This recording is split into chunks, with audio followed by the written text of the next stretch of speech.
What's up, everybody? I am Switters. How are you today? Happy Friday. I didn't realize it was Friday until about literally 3 minutes ago. I thought it was Thursday this entire day. Anyway, that doesn't matter. So, we are going to just play through. I'm getting close to finishing up my boxing gloves, and it's kind of this time of year where we've done the final map and there's not that much to do left. So, I'm just going to run through and finish up my camos on stream. I was playing it anyway earlier, and I was like, you know what? I just stream, and I can chat with you guys a bit.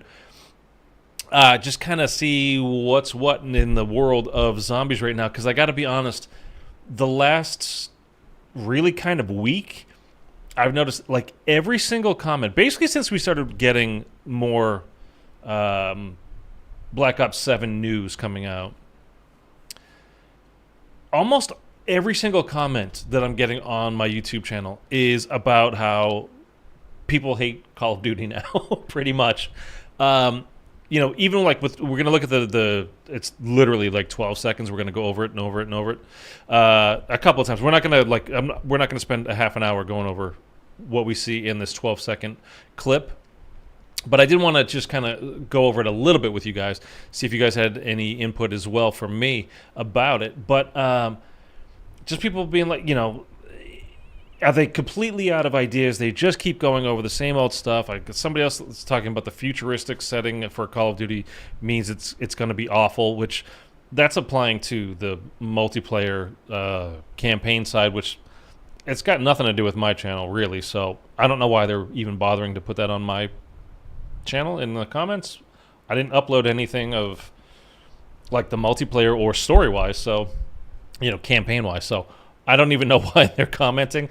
It's just, people just seem generally kind of aggravated. And I honestly don't really know why. Like, so much so that the past week, every time I get a little notification, that little bell up top saying, hey, you've got something. It's probably a comment or whatever, or somebody, could be somebody liked a comment of yours or whatever, you guys know, on the top of your YouTube channel there, or YouTube page. And I'm just like, I don't want to click on it. I don't want to see somebody else whining about something else in Call of Duty that they don't like. It's really getting old. I kind of just don't get it. But I don't know. I don't know if it's the zombies community. I don't know if it's just people just venting in the kind of Call of Duty world in general.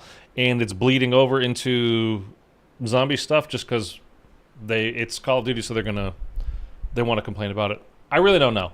Anyhow, we're not going to spend a ton of time on that. I just wanted to, like I said, let's very quickly go over. It was a 12-second clip. I put this out. This is on my channel 3 days ago, okay, is when this came out. And we're just going to look at it and see kind of what there is to see. This is from the clip that was released on, I think it was for the COD pod. It's 12 seconds, like I said, or 12, 14 seconds, something like that. And this is from the survival map farm, which of course is going to be a part of the larger TranZit 2.0. It's not going to officially be called TranZit 2.0. We're just going to call it that for simplicity's sake right now. So we're just going to call it TranZit 2.0 this entire time that we're talking here today.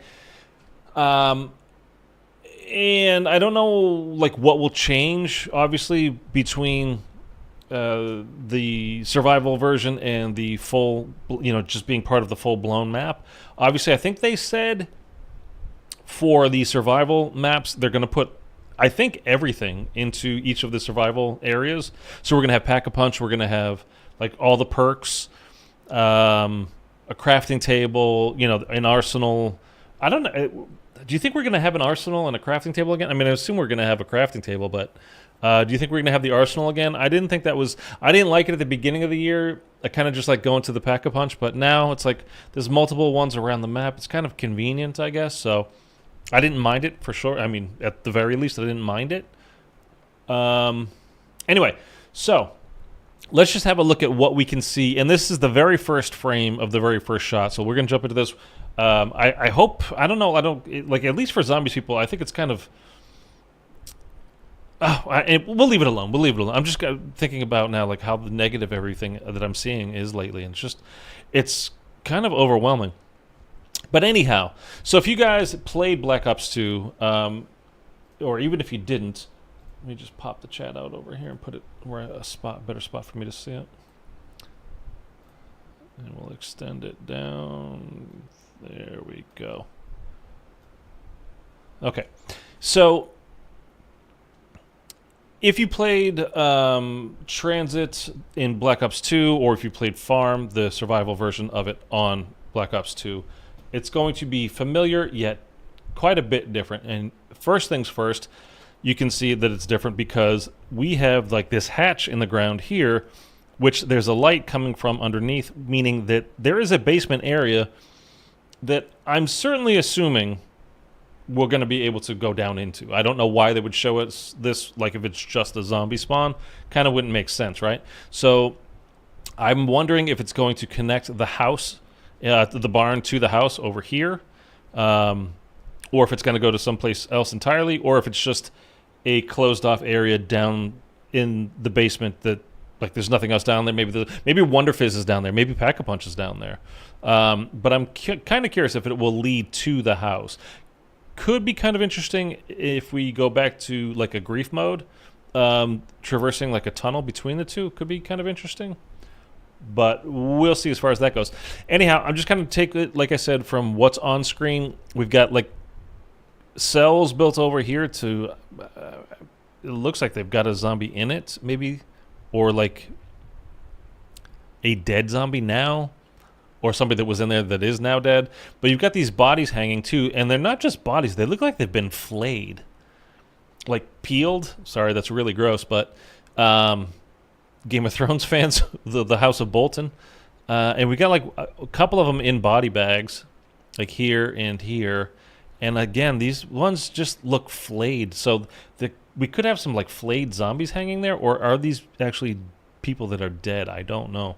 And then on the ground here, you've got what looks like a power-up drop, like an insta-kill or something, but it's on the ground, so I'm not sure what that is. My initial thought was, oh, insta-kill, because it looks like a little skull, but again, it's on the ground. Normally, like, you know, our power-up drops float kind of like, I don't know, chest high, and you can see them, like, you know, up, given that space, like 5 feet off the ground, and this one is like sitting on the ground. So it could be like a vulture aid drop, but it looks, I mean, it doesn't look like ammo. It doesn't look like points either.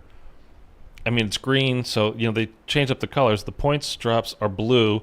The ammo drops, were those green? Maybe, I don't remember. So we got a zombie stumbling around out here. I didn't think there was anything else particularly to see out there. So here, you can see, like, we've got two of them. So there's one drop right here, or whatever that is, and then you've got another one over here. So I really don't know. I'm going to guess it's a vulture aid drop. Although there are no zombies around. But this is just a cinematic. This isn't like actual gameplay, so who could say? Something that is very interesting, though, is this red symbol up here on the roof. You can see it.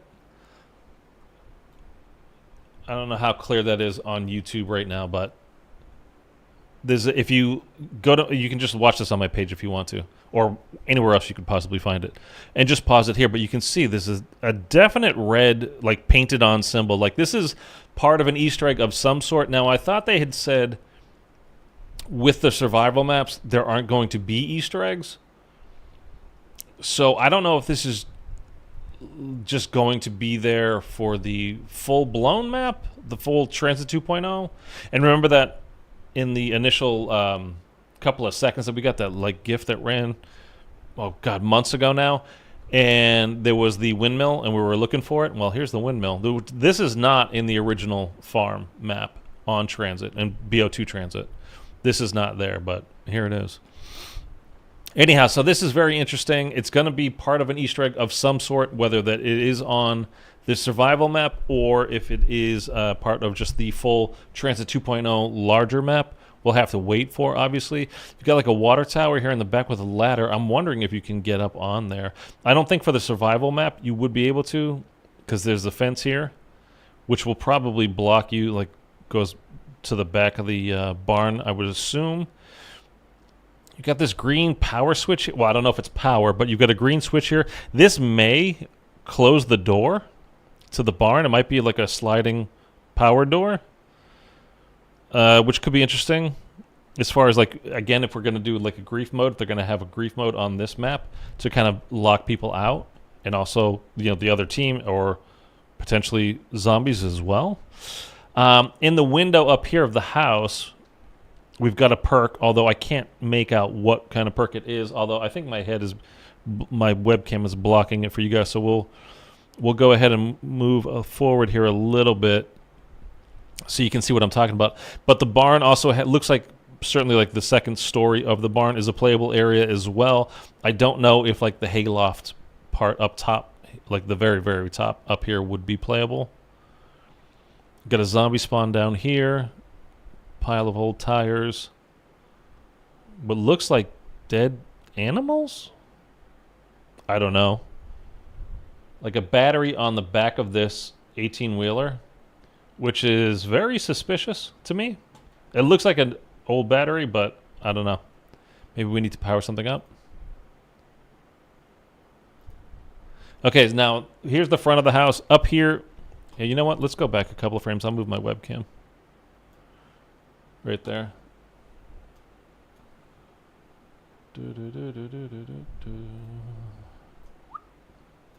Okay, right above me,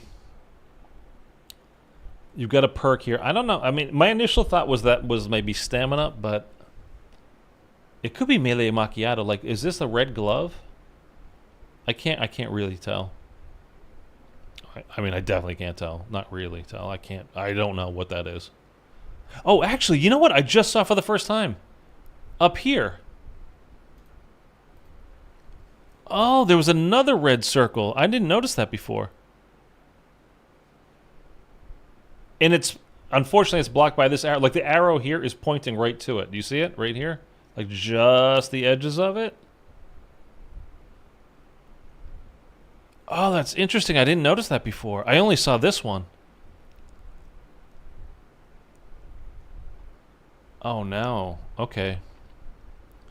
Does it look... I mean, it's a circle. It looks very, very, very similar. Let me go back a couple of frames.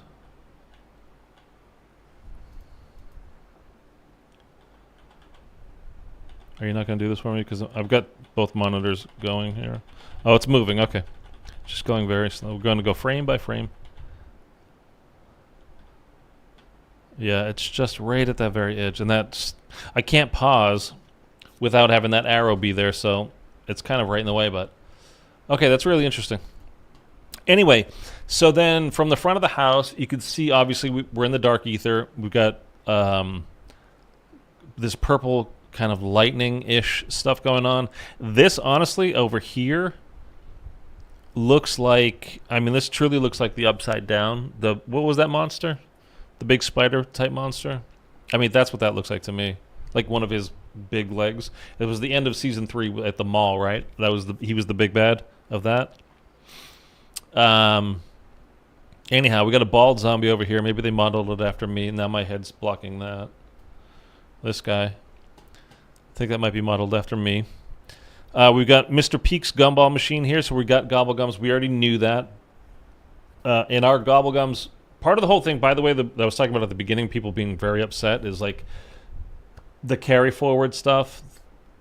People were complaining about how, you know, you've got the Beavis and Butthead characters, like all those types of skins that were just like way too over the top and not Call of Duty at all. And they were like, you know, hey, we hear you. We're not going to carry those forward. And people are like, what are you talking about? I bought the skins. Now I can't play it. Like, oh, my God.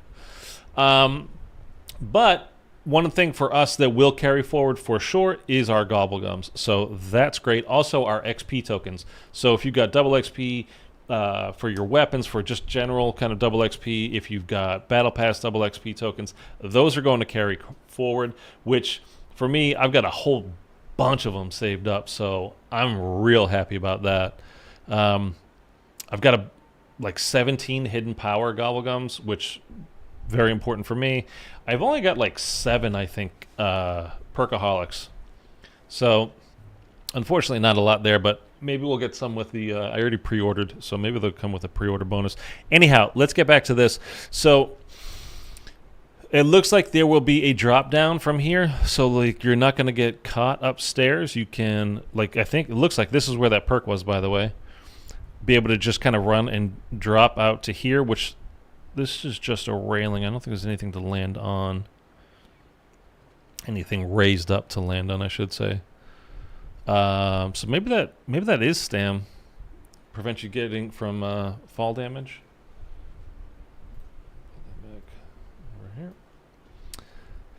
I wonder if there's the fridge, like in BO2, where you could save a weapon in the fridge. If you guys remember that, if you play BO2. This looks like a blueprint of some kind, honestly. Here. Kind of like on Firebase Z for the Reiki. It looks like that to me a little bit, but I don't know. I mean, well, who knows? So the room, we've got the light on up here, so it looks like the house will be fairly traversable. I mean, you'll be able to get into, like, more than one room. Like, maybe you can get over here and go on the outside. It's kind of broken, but I wonder if there's a place to stand to get over there. Anyhow. Oh, I want to go back just a couple of frames there.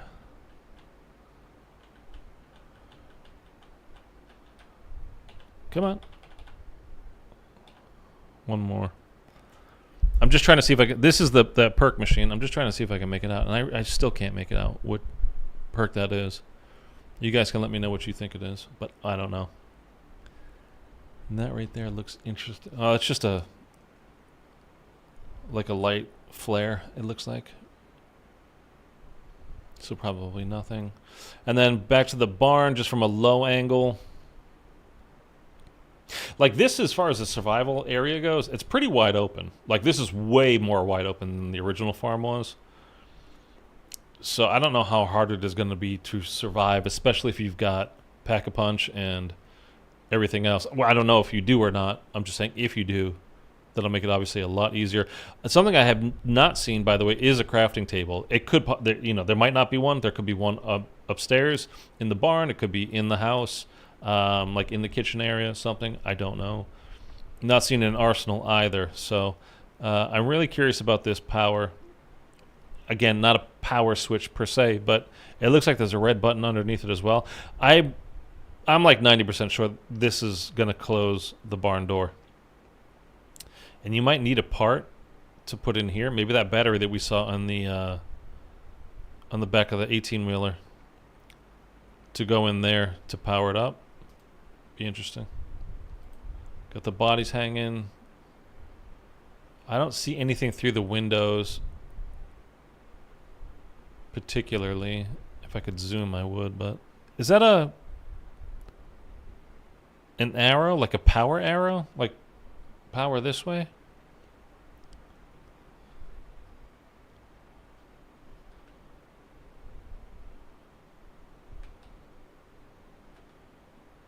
Kind of looks like it, doesn't it?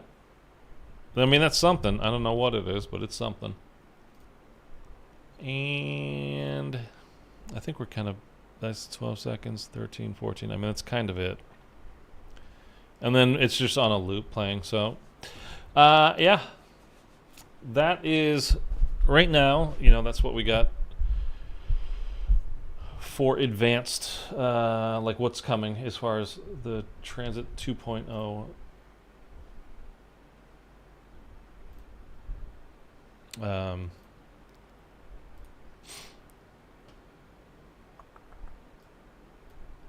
gonna go with that.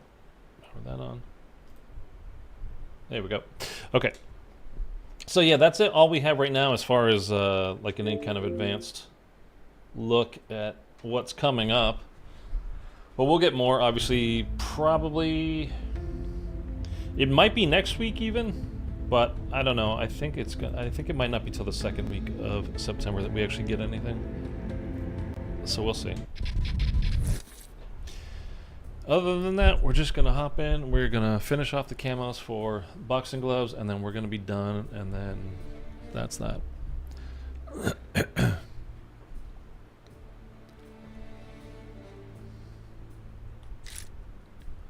I wonder what the I haven't even looked. I don't really look at what's going on in the store very often because I almost never buy anything. Like you can see if we go over to my bundles, I got the Mr. Peaks one and the undead one. This one came out like at the very beginning of the year, and I think it had like a perkaholic and yeah, perkaholic, and all this stuff was, you know, it's very zombies. So I got it. I still love that skin for the ray gun, by the way. I think that looks really good. I used to put this on my guns as a charm. Spray. I thought a kind of cool loading screen. Maybe it was AI slop, you know, all that. But yeah, I didn't really. That's the only 2 bundles I have. I was definitely gonna get Mr. Peaks, man. Like, how was I not? Anyway, so I never really checked to see what's going on in the store that much. Oh, wait. Let me just back up just to show you what we're working on. Probably important for you guys. I mean, nobody cares, but just in case. So just to show you where I am with the camos. So I already completed. I got the 2,000 kills.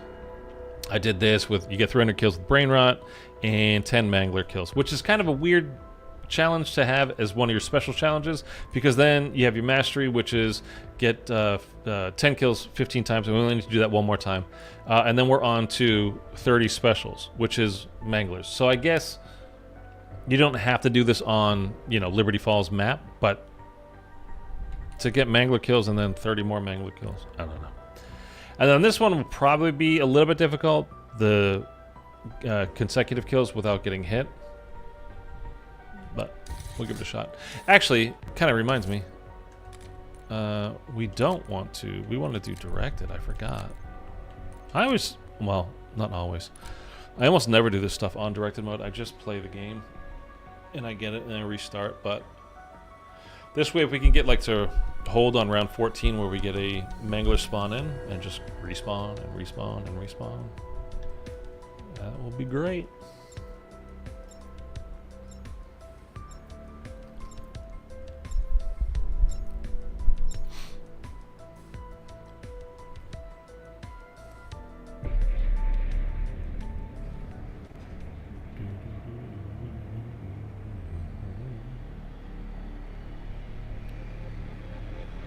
I was like, highest round, 15 in directed mode. Okay. Alpha Team, this is Chief of Security Blanchard. Are you a sight for sore eyes? Okay, wait. So I need 10 quick kills, right? Trying to organize a containment response. So let's let these guys spawn in, and then I'll open up the motel door upstairs. I'll track body cams and coordinate. Oh, we're on directed mode. I'm not going to get anything out of that. I always forget that, because I almost never play directed mode, and every time I do, I'm like, why is it not working? So let's go ahead. That's going to block me.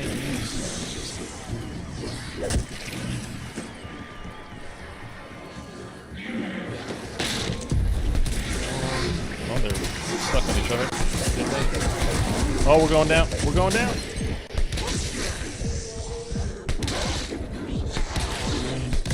Oh, Jesus, we did go down. We got it, though. We got it. That's all I was going for. All right, we're good. So now I need... The next thing is the 30. Let's do that again. I always do that. I was going for the vending machine again because I'm so used to doing it. So we just need to do the 30 mangler kills now, specials, but we're on this map, so it's going to be manglers, obviously.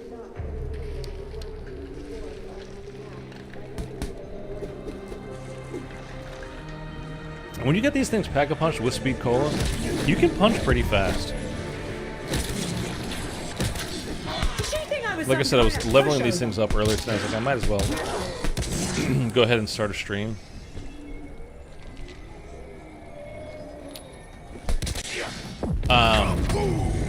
And I was just trying to get a, you know, I can't 2,000 kills, so I was just like standing in front of, I'd get a whole horde and just kind of stand in front of them and just whap, whap, whap, you know. But when you get a pack-a-punch and, like I said, speed cola, you're handling this well. You can punch pretty damn quick. And these take out the Abomination's pretty damn fast too. Overall, they're not bad as far as melee weapons go in this game. You know, some of them just, like, you only get a one-hit kill on the first round, and that's it. Everything else is a two-hit. This at least gets you to round 3. Plus, like a lot of the melee weapons, you can, on round 4 and 5, punch the zombies in the head, and it will take their head off. They don't die for a while, but, like, they don't know they're dead for a while, really. Max armor.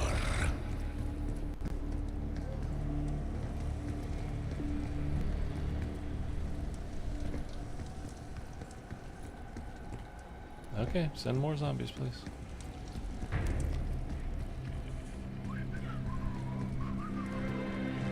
Slowly.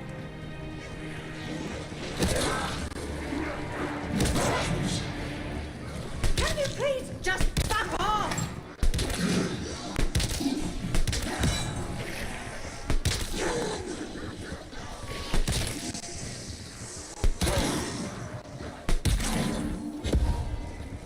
Bonus points.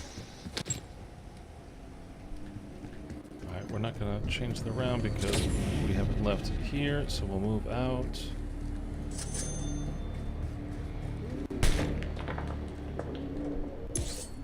Just going through that door alone makes the round cap go up to 5. Get some more points. And then really just need to back punch these, upgrade them with the arsenal, and then it's just a matter of getting Manglish to spawn in.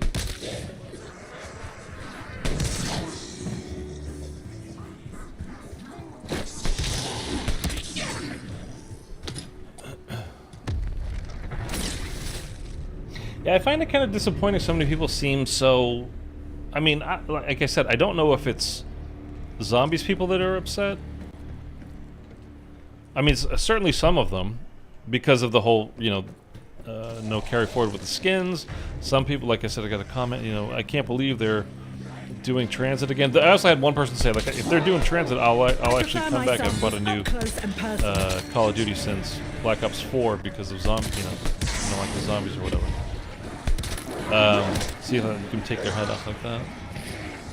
Double point. Like that just happened there to that guy. You guys know all this stuff by now. The game's already over. Which is why nobody is bothering to watch. But, like I said, just wanted to hop on and chat.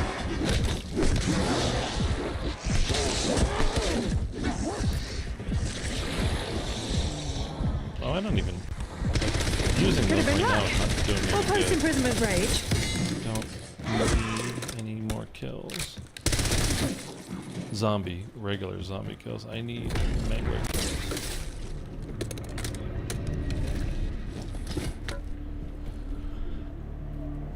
I wonder how this game's gonna do, BO7. Coming out like directly on the heels, a direct sequel to BO6. It's going to feel like DLC because they don't have time to change it that much. Because there's big divisions in the Call of Duty community of there's Black Ops people and then there are the Modern Warfare people. Like a lot of them just, if you're a Modern Warfare person, you don't buy Black Ops games because you just don't care for them that much, or you much prefer the Modern Warfare ones at least. In 2 years in a row of Black Ops, and like I said, I mean, how much are they gonna change going forward? I mean, for me as a zombies player, I'm happy. Like, this is great for me. Like, just keep the story going. I don't want to take any time off. Thunder, what's up, man? See, did that look like what we saw in the window? Like, I don't know. Of TranZit? The farm? I don't know.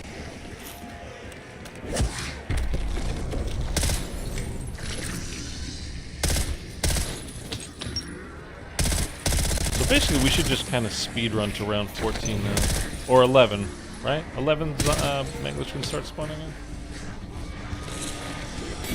Never too late to become an even more effective. Have you beaten Rick Tough and Boss? I haven't tried it since the last stream. I had a friend, he hadn't played in like a month, and he'd been busy, and a couple days ago I can't, like I said, I just realized today was Friday a few minutes ago. But he hopped on and he wanted to play, so we just ran through the Samantha side. Yeah, do the Samantha boss fight. Holy shit! Did anyone else see that? Weaver! Anyone? And honestly, I really haven't been playing very much. I took a break for a few days. I've been putting out videos like, and on average, like it was like 2.3 videos per day or something like that for the last like 2.5 weeks. Up until a few days ago, or a couple days ago. And I was just exhausted. I wanted to take a little break, so I did, and it was nice. Tyson, what's up, man? Good to see you as well. Alright. Sterling, what's up? Well, looky here.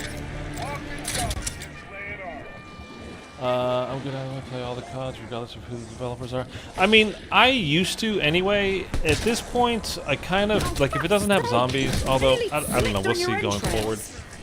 Because rumors are for Modern Warfare 4, which will be next year. That's 2026. And then 2027 is the, what do you call it, Sledgehammer game. The rumors that I've heard so far, and still obviously very early, is that it's not going to have zombies like MWZ Part 2 or anything like that. It's going to be DMZ again. But don't put any stock in that just yet. Like I said, way too early to know. Plus, I think MWZ... Where's this one? Did pretty well. So I don't know why they would want to just stop that all of a sudden. But we are talking about Activision, so who knows? What a princess love! Spicy stuff! Actually, let's go ahead and do that for now. I tried it again yesterday, and I couldn't beat him. He's tough. Yeah, he sucks. Although, do you guys know it's Perka? He did it. He did it with no perks. The Richtofen boss fight. Great strategy. I hadn't really thought about it.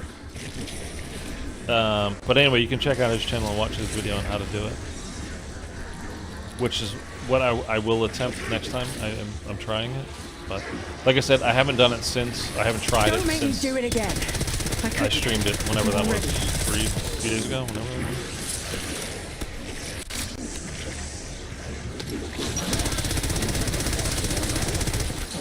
I've also been watching like some old videos from like BO3, a lot of BO3 stuff actually, just story related videos.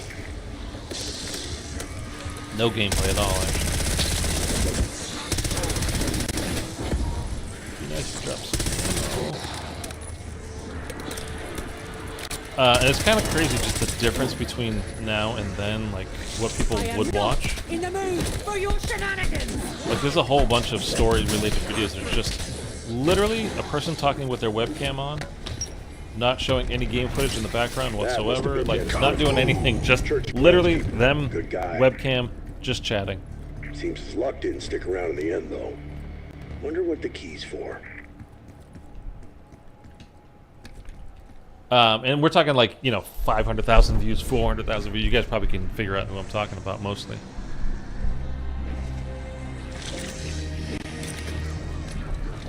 But it's just kind of wild, like how things change.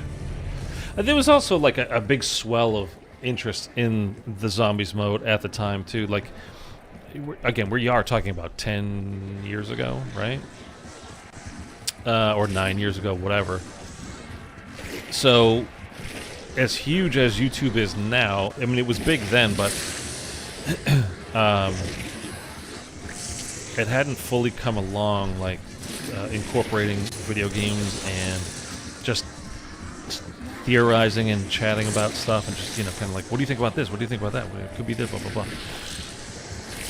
It's kind of a fun time. And now, like I said, you know, like all the comments the last week have just been all negative BS. And just like, instead of people being excited about a game coming out, it's just all like, I don't know if, how much of it is our fault, meaning just the quote-unquote zombies community, or how much it's Activision's fault for, you know, monetizing the hell out of literally everything in-game. That's all people care about now, all people talk about is microtransactions and skins, and I don't know. It's a pretty toxic place to hang out, and at this point, to be honest with you, like, it doesn't feel good. No zombies in 27, but they want to bring back that awful Fall Guys type game. Fall Guys type game mode. What is that?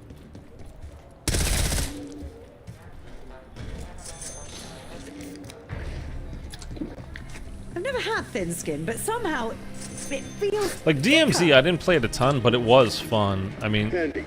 if That there should is be no any zombies standard coming pressure control next valve. year, you know, a year from, well, yeah, like next year, a year from now.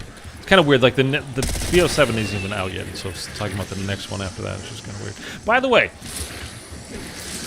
just when you hop onto this map, if you ever do anymore, like now that you've completed like all the maps, you know, you've got the full story now, and you've got Blanchard talking to you. If you look up the hill up there, you've got the mansion, Shattered Vale. If you look over here, you've got Janus Towers, the Reckoning, or Reckoning, not the. It's kind of weird. one at a time. Or better yet, just fuck off. And again, I guess we don't even know if Blanchard being dead is canon, technically, These right? arms are just for show. Because that was just during part of the one of the upgrades for the Gorg effects. So he might not even technically be dead. I will say that that's something that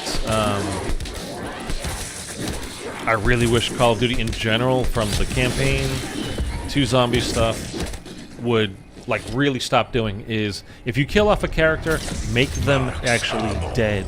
Because as it stands now, anytime a character dies, I don't care at all, because I don't think they're actually dead. Because they can just write them back into the game anytime they want. Make up some BS, like with MWZ, right? With what's his name? What was his name? Makarov, or who was the guy? It was kind of funny because we didn't even see him after. Remember, like the whole end of Act 3, right? When the game first came out, when you beat the worm, and then there's the dude Zakayev, and his vial of 115 juice basically goes gray, and then we just never see him again. Like, he was the bad guy supposed to be of that game, and then we just never saw him again. It's like, oh, okay, I guess he's gone. What the hell? I don't know. So I'm hoping Modern Warfare 4 does have zombies, like MWZ Part 2 or whatever they're gonna, you know, call it. I want to know what happened with Ava. She was here in Liberty Falls. The last we knew, probably at that I don't know if it was at that motel that's down by the gas station, you know, the starting room here, but she was in a hotel/motel in Liberty Falls. She got pulled through the mirror Have you ever heard by of boundaries? maybe it's the Shadow Smith, maybe it's, you know, again, that's fan theory, Shadow Smith. But we see that person walking, you know, we think it's that person walking towards our crew. You know, in that intro scene that we got, that little tiny, again, another like 5-second clip that they gave to us. We'll find out more next month. But, when I run the Reckoning, I always keep Blanchard alive. I'm helping Eddie. If I help Sam, then I help Panos. I don't even do the upgrade for the Gorg effects, to be honest.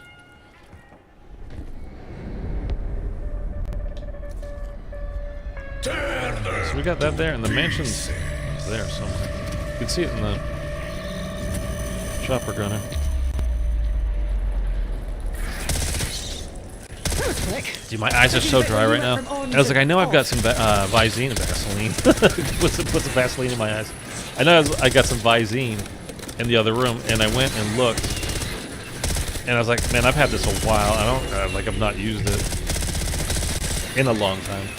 And I looked, like the expiration date was like June of 2024, and I'm like, should I chance it? And it's like, no, man, that's your eyes. Don't mess with your eyes. Like, don't put something in your eyes that might be expired and really harmful to you. It's like, okay, I'll just throw it away. It's been a while since I've gone through the medicine cabinet. So you get what you paid for. Today, I'm a happy customer. Okay, hopefully we get a mangler spawning in now, and we can work on our 30 mangler kills. You had that coming. Third one. We might have to go to 14. If we do, it's not a big deal. Yeah.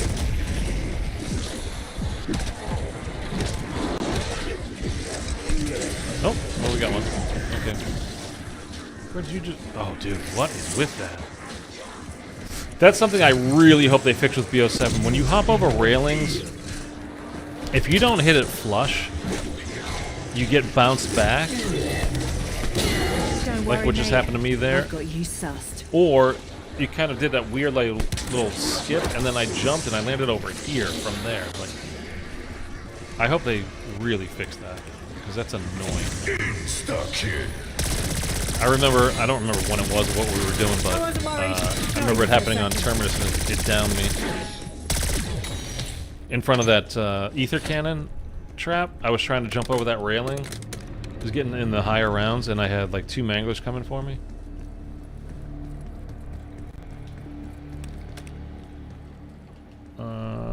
You know what? I think we're gonna save up to upgrade the boxing gloves to purple rarity ASAP, so I'm not gonna upgrade the gun.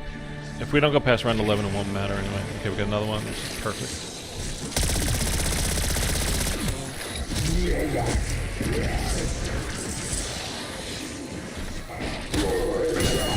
think I was some kind of pushover? It happens when I hop the car sometimes in this map, especially in high rounds. Gotta be careful. Yeah, I mean, it's really, it's been like that. Like I said, it's been like that all year too, and I don't know why they don't change it, like fix it. I mean, they have to know about it.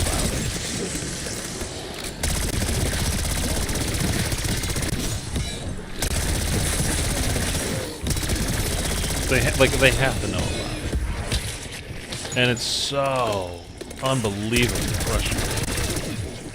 Especially when you're in those moments where, again, if I don't hop over this railing, I'm dead. And then you get bounced back. Like, boink, boink, boink, because you're not hitting it exactly flush against the thing. It's really annoying, man. What do you guys want to see, by the way? Like, just as far as zombies stuff, from now until November 15th or 14th, whenever the game actually comes out. We got 2 months, 2.5 months. What are you guys looking for, like, content-wise? Whether it's streams or videos or whatever.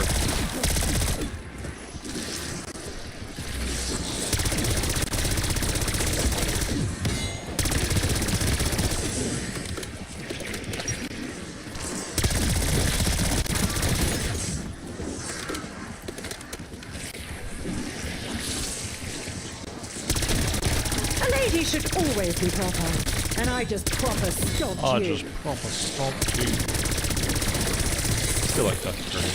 By the way, how do you guys feel about how the story is told? Like, not the quality of the story this year, because I think the quality of the story this year was quite bad. But I hear a lot of people complaining about Intel.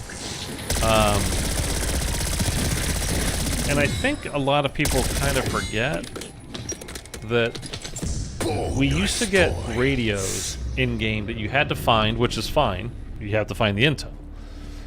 But you played it, and then you had to hear it in-game, or else you didn't hear it. And I like at least, you know, like, so like if you pick up a document or something, obviously you can't read that while you're just standing there in game, and obviously it's not a radio, so nobody's talking to you. But I mean, we do have audio logs. But I kind of like that you can go into your intel and just listen to, you know, all these audio logs that you do find, rather than in-game, especially as a solo player, when I'm trying to dodge zombies, and then I've got to hop in, change my sound settings, like, okay, when we turn all this stuff, this got to be way down, this is got to be 100, this got to be way down, this is got to be way down, like, that's just annoying as hell. And then you've got to avoid the zombie, and you're trying to stay near the radio, so you're doing one of these dealies, you know, where you kind of just, oh, that's annoying, can't hear it, oh, there we go. I don't know, I don't think it's, like, I don't think intel is necessarily bad. Oh, fuck off! With knobs on! Especially as a solo player, I don't mind it. Can you please just fuck off?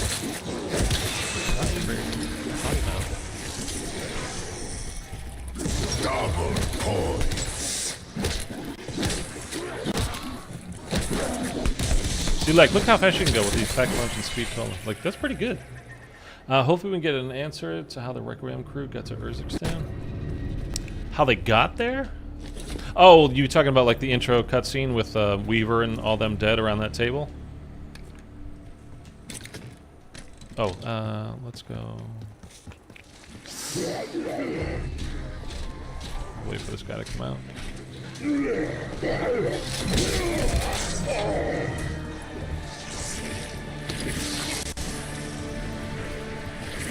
I mean, how they got there? I mean, like how they ended up dead, yes, I'm very curious about.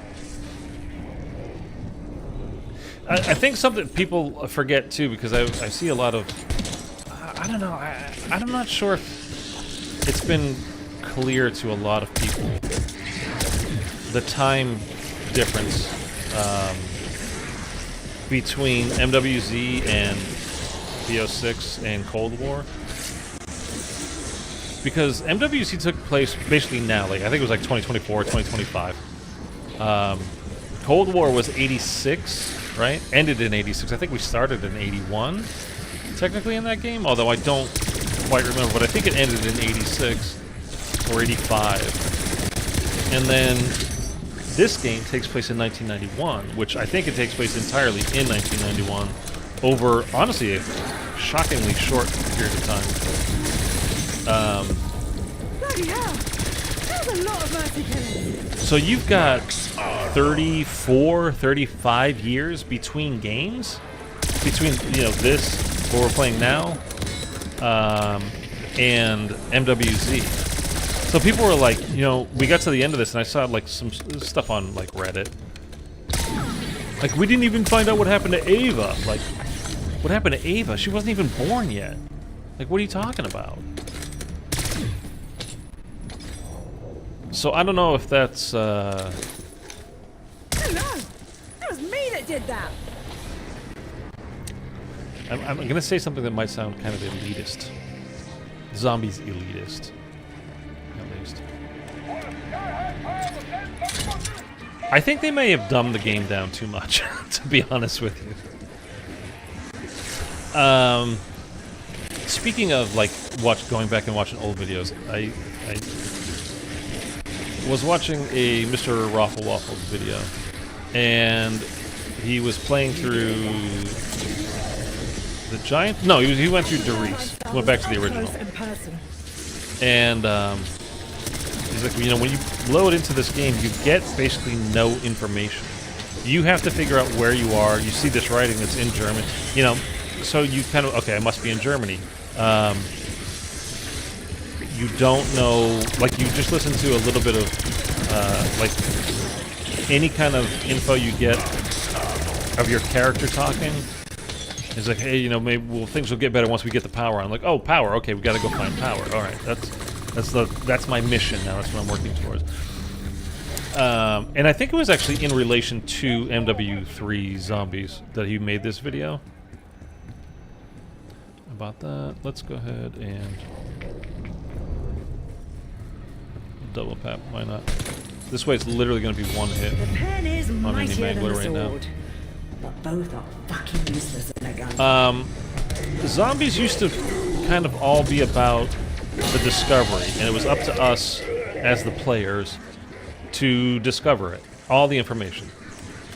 I mean, they had to put in the game somewhere, you know, make this stuff available that we could find, but, you know, we're just talking about radios and intel and all that kind of stuff. You had to find those radios, and then you had to listen.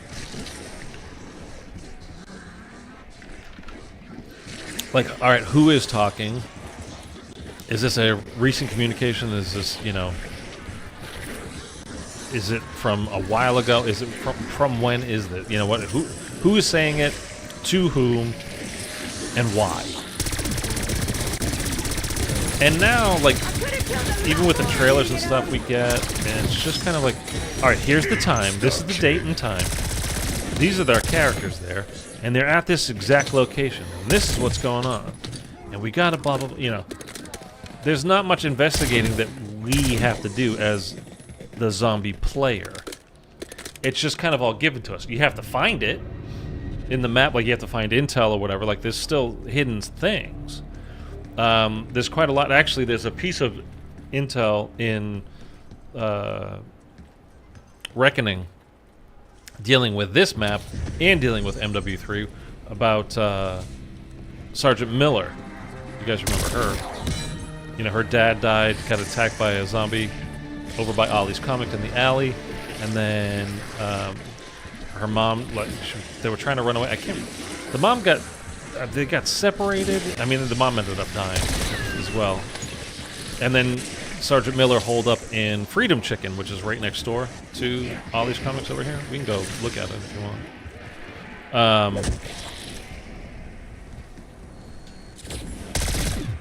So that's Ollie's, obviously, and this is Freedom Chicken.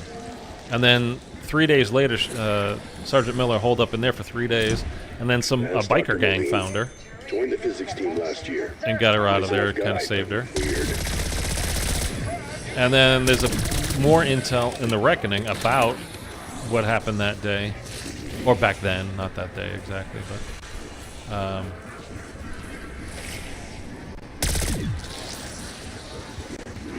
I don't know. Like I said, I think it just kind of feels like people are just wanting to be spoon-fed way more. Like, the player base has gotten too basic with it. Like, they wanted more and more and more people to play it. That's why we got, you know, Cold War was as easy and as kind of simple, and like we got all those things to make us more powerful, and it was like basically the HUD and everything from Warzone. Warzone's super popular, so we'll make it all seem very familiar.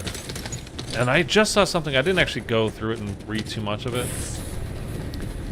Somebody on Reddit posted, like, you know, this is why, like, as zombies, like, it's too obscure and too hard for people to figure out. That's why we have these markers, like where Pack-a-Punch is, where Power is.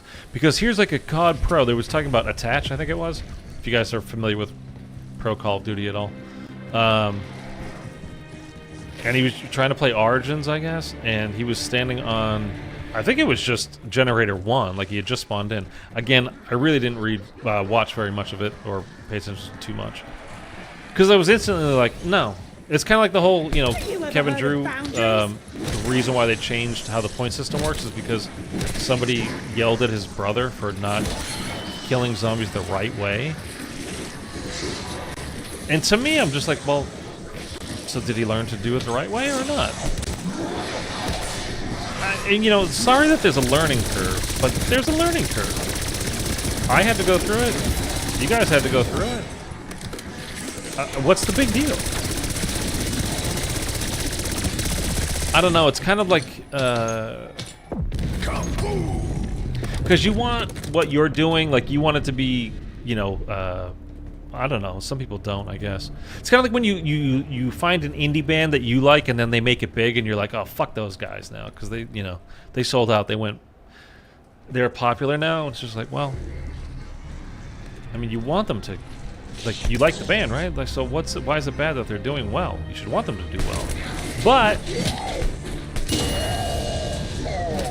you do until like they start making albums just to sell records rather than to make good music.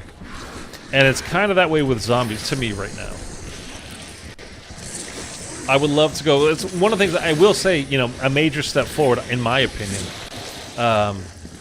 It's the first time in 5 years that we've had an Easter egg take more than 2 hours to solve. And it took, what, like 8.5 hours to solve Reckoning? So as far as that goes, like making that more difficult, perfect. Love it. If they can make that like a 24-hour thing, even better. I'll be even happier. It should be a hunt, not a speed run the first time you're doing it. So I loved that. Now, one issue I do have with it, like, because if you go around and we're talking about the Gorg effects and upgrading it and doing whatever, like in the where the cyst is in that room above the lab, you've got the one of the parts that you need to upgrade it, and it's just sitting there. And like the hose near Speed Cola that you would pick up for this that same upgrade, it's stuff's just sitting there, and you can go and look at it, and you cannot interact with it until you have until you started basically that side quest, which doesn't make sense. It's just a thing that's sitting there. Why can I not interact with it? Like, I would like for them to figure that stuff out. Like, make more sense. It's like if I walk by and it's like, okay, one of the parts that you need for the wonder weapon on the map is like a piece of wood from this pallet. And like, okay, I go up to the pallet on round 2 or round 11 we're on now. And it won't let me pick it up. It won't let me pick it up. Because I haven't started... Like, I don't have the wonder weapon yet? Like, why would I not be able to pick that up if it's sitting there, but then all of a sudden I can just because I have a different gun? Like, that doesn't make sense. So I would like for them to work on that a bit. It's a fairly minor complaint, I would say. Max armor. But I really would like them to change that. Or, you know, have it be, once you do activate it, like, I don't know, you have to, like, punch a wall and then the thing falls down from it. Like, you can't just have a piece of something sitting out there. Like, why can't I pick that spray can up now? But I can once I get, like, if I pick that up, now I can pick this up? It doesn't make any sense. So I would like for that to change, but... Other than that, I was quite pleased with the Reckoning, like as far as the Easter egg and the steps and everything was much better. Every time I play MW3 Zombies, I always try to find the building where our characters are. Oh, I don't know that it's there. I actually uninstalled MW3 just because I need the space. Although somebody, I just saw on Twitter today that Call of Duty on PlayStation is getting an update, and it makes the file size 100 gigs smaller. So if you're on PlayStation, your file size will be quite a bit smaller very soon, which is awesome news for you guys. Yeah, you can't grab those until you're actually on the path, whichever you're going to choose. The simple way to work around that is that they shouldn't have used Blanchard as the person you need to talk to. Well, but no, I mean, the parts are still on the ground, though. Like, why would the part be on the ground and I can't pick it up until I do something that's completely unrelated to that part? I mean, it's related to the part in the sense that you need that part to do that thing. But there's no reason, like, why I can't pick, like, gravity is super strong here until I go pick up something else. Like, that doesn't make sense. It should be like there's a part that you need to get, but you can only find after you've started that quest, so you've got to make them hidden somehow. I'm trying to think of an example, kind of like in Horizon, like when you're doing the bow upgrades, you don't. The bow, it would be like if the broken bow arrow for whichever one you're doing was just sitting out on the ground and like you can't pick it up. But you need to get the you need to feed the dragon heads, and then you can get the Wrath of the Ancients, the regular bow, and then with the regular bow you shoot you know, whether it's like for the void bow, you know, above the near double tap there, you know, where the trap is. You shoot the pink circle on the wall there, and then it comes down. For the lightning bow, you shoot the weather vane, and then the broken bow comes down from that. It's hidden until you activate it, and then it comes down. Then you can grab it. But the way they've got it in Reckoning is like the broken arrow parts are just sitting on the floor, and you simply can't pick them up until you do a different step, and then you can pick them up. But there is no physical reason why that should be the case, so it doesn't make sense. So that's what I don't like. Like, there's no reason why you shouldn't be able to pick up that hose near Speed Cola on Reckoning. And brutal slaughter, all rolled into one. I mean, just because you haven't started, or, you know, done the, started the side quest to upgrade that version of the Gorg effects. It makes no sense that you can't actually pick it up. You know what I mean? Am I making sense? I think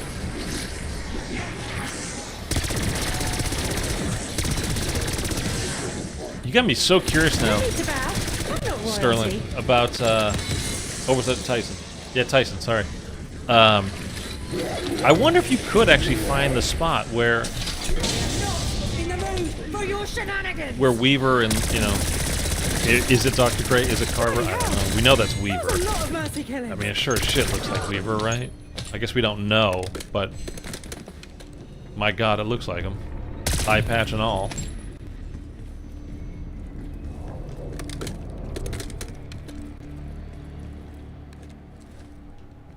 Someone took a wrong turn out of Dickville.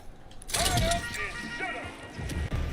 By the way, if you guys are not using Napalm Burst, I was using it earlier today, and I mean, I'm not putting it on now because I don't need it for what we're on round 11.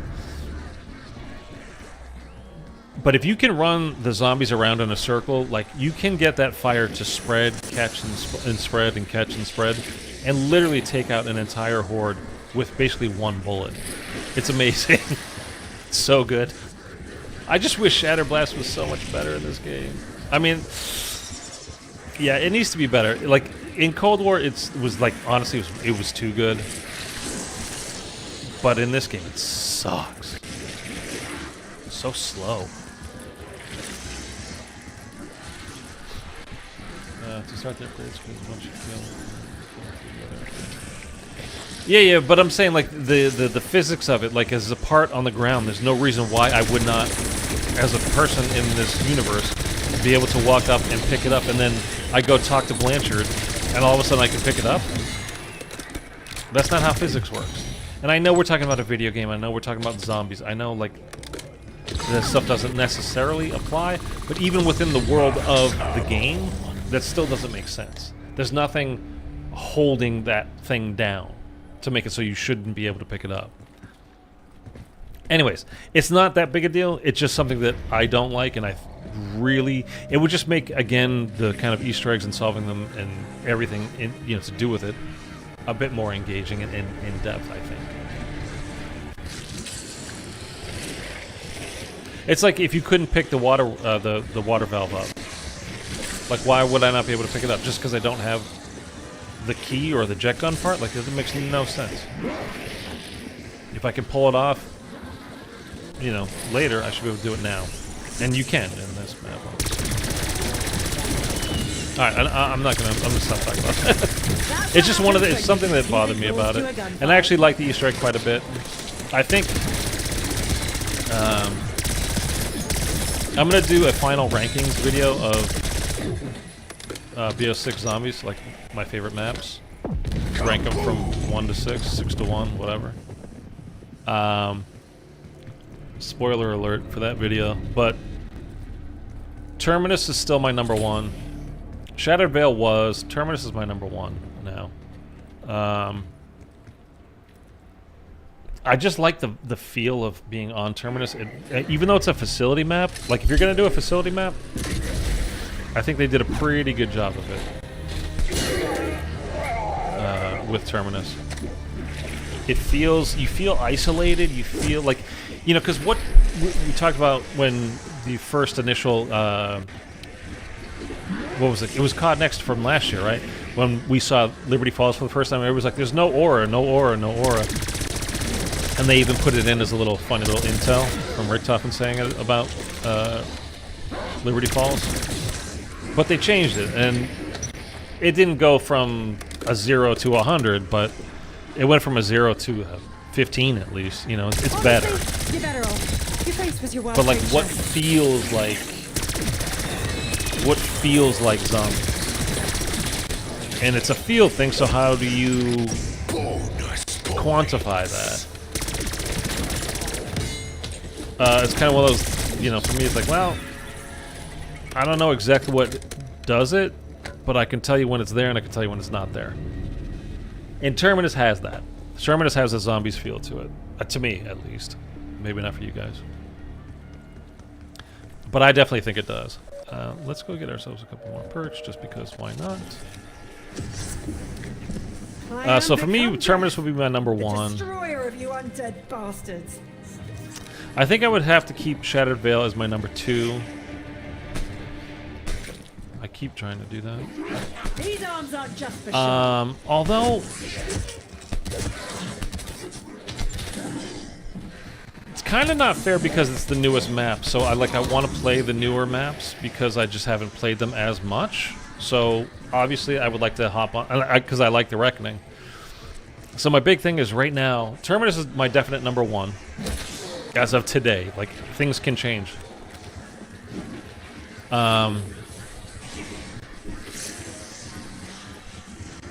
Reckoning might be 2.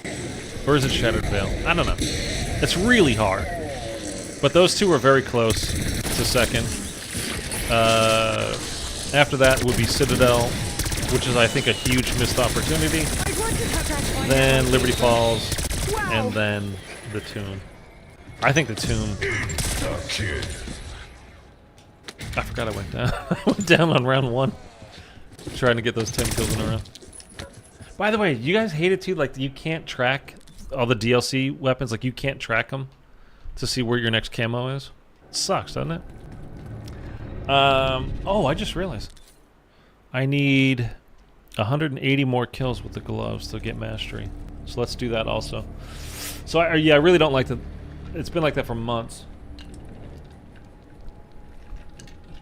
With the DLC weapons, you can't track after you get above the 2,000 initial kills. So after you get above Purple Tiger.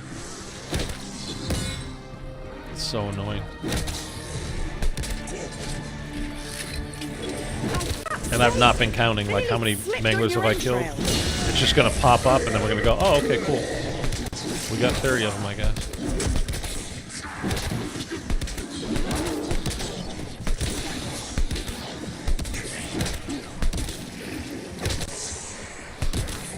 I know it's in the red zone, but you don't know where. Do you think we could actually find them, though? Somebody would have found it by now, right? I kind of want to look at that trailer again, see if I can recognize any other places.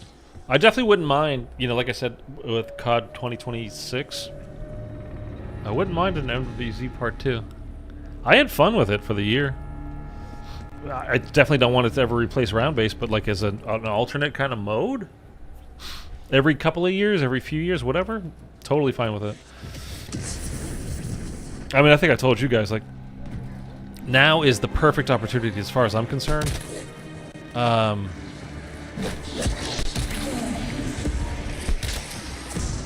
With this story being... Because again, we were talking about the intel earlier, and how I don't mind, like, having intel. Like, I don't mind that it's not just radios like it used to be. Did anyone else see that? I like that you can listen to the stuff outside of a game, where you can actually hear it, especially as a solo player. Haven't you ever heard of boundaries? Because I don't have people I can just be like, hey man, just hop on this game with me. We're not going to chat. I'm just going to go listen to all the radios. So you grab a zombie and just go as far away from me as you can and just hang out to that zombie. Cool, cool. Like, I don't have those kinds of people. So, being able to listen to intel outside of games, audio logs and stuff is great for me.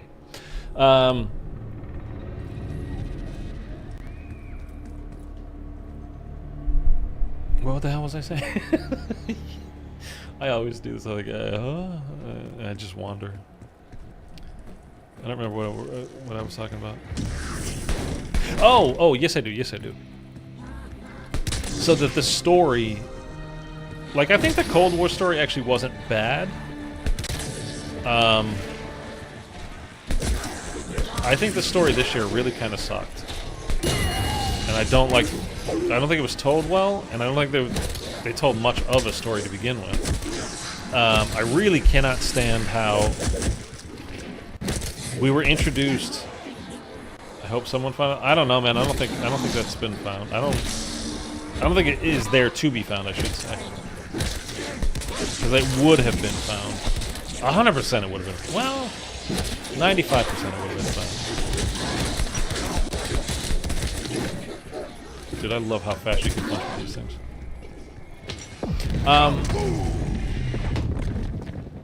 Yeah, I think the story that was told this year was not awesome, and I don't like how it was told either.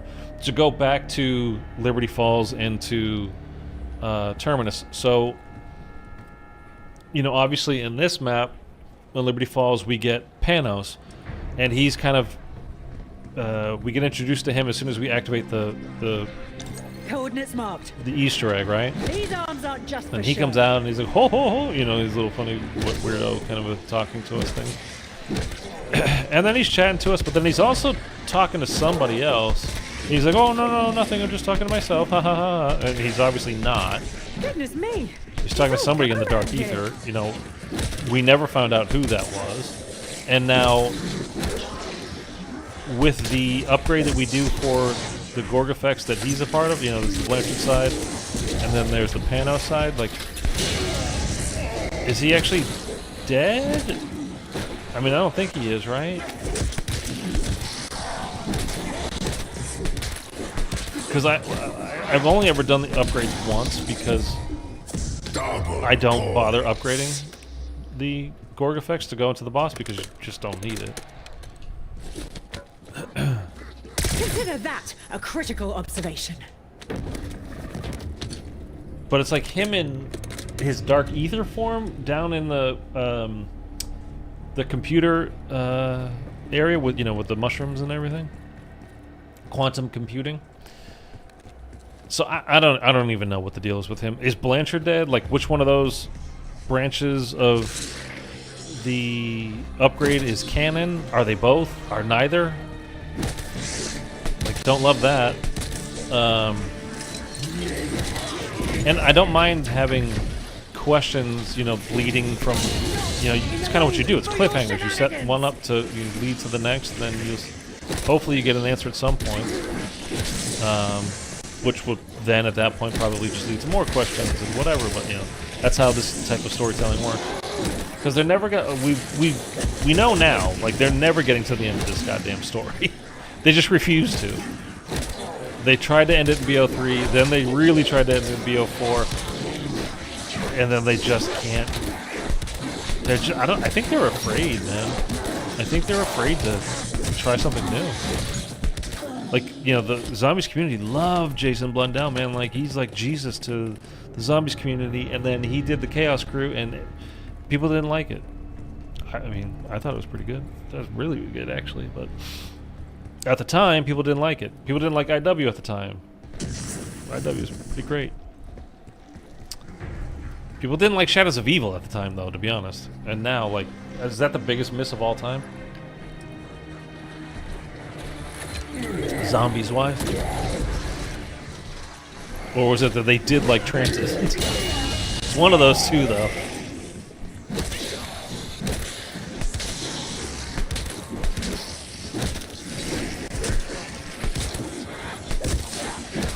But yeah, anyway, I just think now is like a perfect time. There we go. So I think that's done now, like, right? Once you get to that point, it's like there is no more places to go. There's no more extra mastery with that. So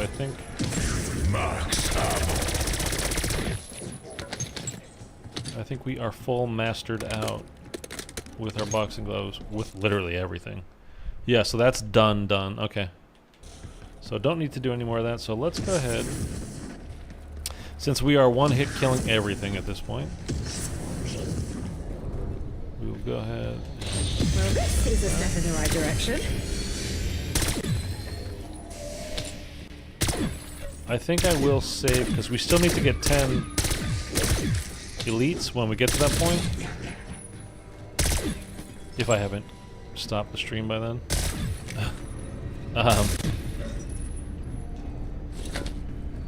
So I'll save the salvage for the gloves, and I'll triple tap the gun.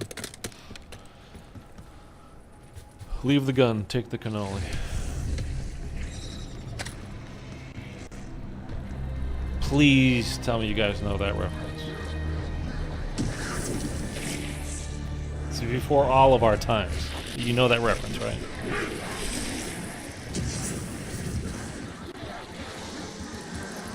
Yeah, but I think Sledgehammer should make a zombies game. I think IW should make a zombies game. The whole thing with the MWZ, like, will they make an MWZ2 or whatever we want to call it? Is it actually wasn't done by? Well, it's kind of weird. This is one of those weird games. Now we're getting into that kind of goofy territory now. The Modern Warfare game's obviously done by Infinity Ward, except Modern Warfare 3 was not done by Infinity Ward. That was done by Sledgehammer. It's safe to say my pacifist And days you go, are okay, over. well, Sledgehammer can do Points. MWZ Part 2. It's like, well, but Treyarch are actually the ones that did that mode. It's like, so it's an Infinity Ward game that was done by Sledgehammer, but the zombies was not done by Sledgehammer, it was done by Treyarch. But only at the beginning of the year, and then it was passed on to High Moon Studios. But High Moon got obliterated by layoffs, so they didn't actually ever run it. And then it was passed off again, eventually, to Sledgehammer, because it's your game this year, you kind of have to, because there's nobody else to do it. Like, oh, okay. Which is why we didn't get any more missions. We just had the one Dark Ether mission every 2 months. They were fun missions to do, but they were very similar. And they should have been way... It should have been like DMZ. DMZ got so many updates, so many missions to do in DMZ.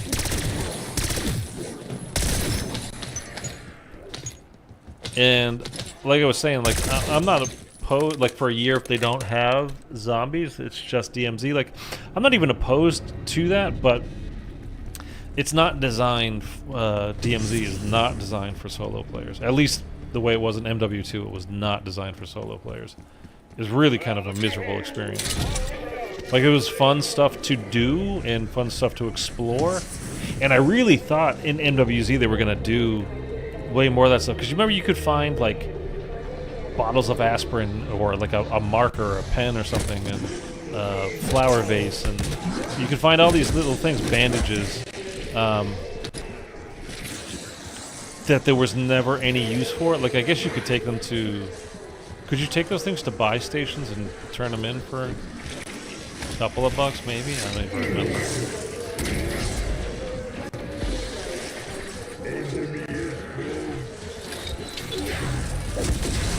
But I'm virtually certain they had planned on being able, like with missions and doing stuff more like it was in DMZ. And again, because Treyarch were like, okay, we got you all set up to launch the game with all these missions, and here's the story, and here's, blah, blah, blah. And they're like, okay, we have to go work on our game that's coming out this year, though. Like, I don't know, they seem to be taken off guard by, like, wait, Treyarch's not going to do this the whole year? This is purely from an outsider's perspective. I have obviously no insider information whatsoever. But that's bizarre to me. So there's like obviously a communication issue in Activision. Seems like, anyway.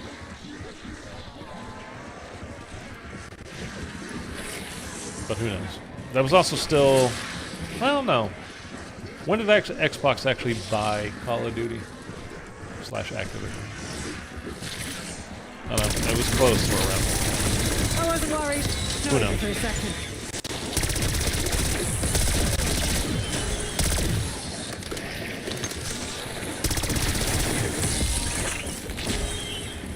Insta-kill.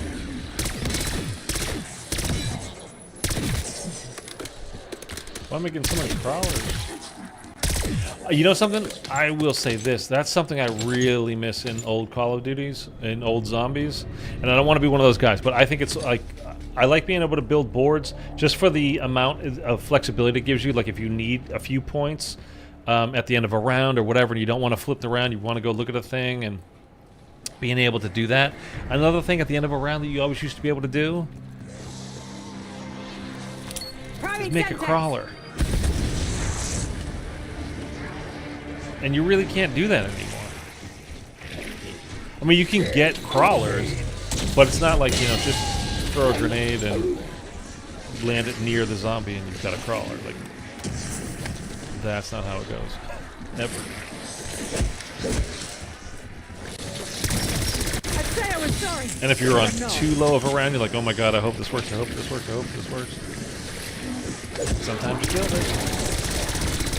Sometimes it worked.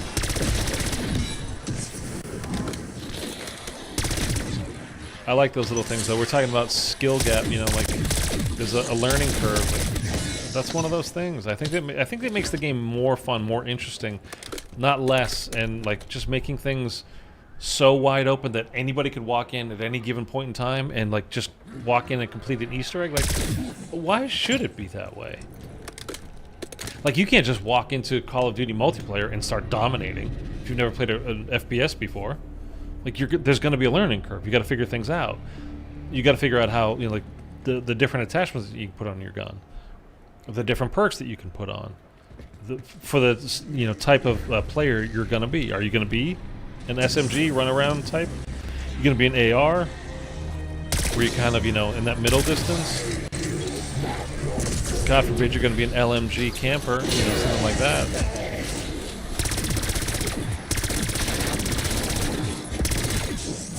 Max armor.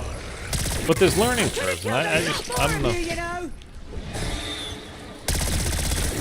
I always thought it was one of the fun things about Call of Duty. Maybe I'm just kind of like that type of person, where kind of the anti stuff I like get drawn to.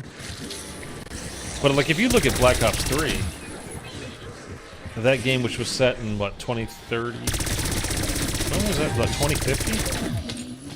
BO3 was set, something like that. And then the first zombies map is like 20 something? In the 19 teens, 1920s?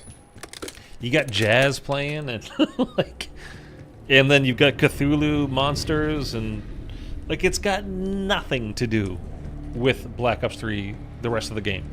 Campaign, multiplayer, anything. Other than you share the same weapons, because obviously. And I don't remember anybody having a problem with that. Like, wait, we're in the 1920s or teens or whatever, and, you know, in Chicago, I mean, it's Morgue City, but, you know, whatever. But I've got these modern, like, what is the dingo? Like, that's a 1920s gun? Like, no. Can you not suspend your disbelief even that much, though? Like, I don't know. I just never thought it was a problem.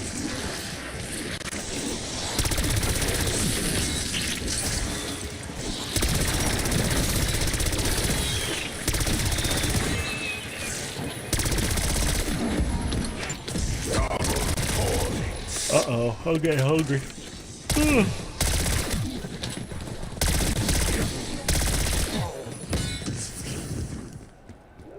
wish Subway delivered.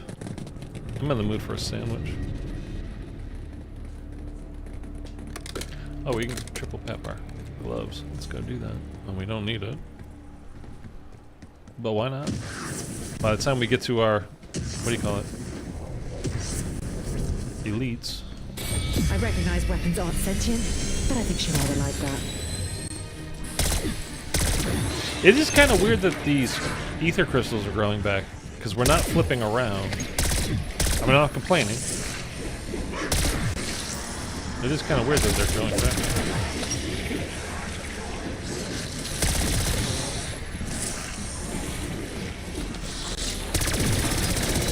This must be that flow state Harvard told me about. I still like Dr. Gray. She was my favorite in Cold War.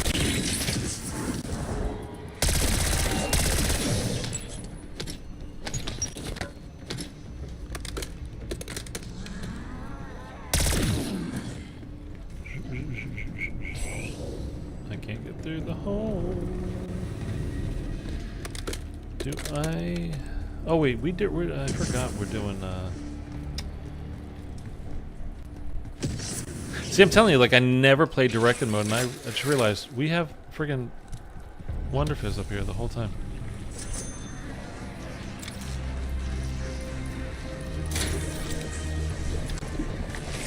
Huh. Not feeling anything yet? Oh, wow! Do you guys have anything left to do on this game? Like, are you like, oh man, I never beat Citadel, or I know it's a big change, but you'll get used I don't to know, it. anything like that?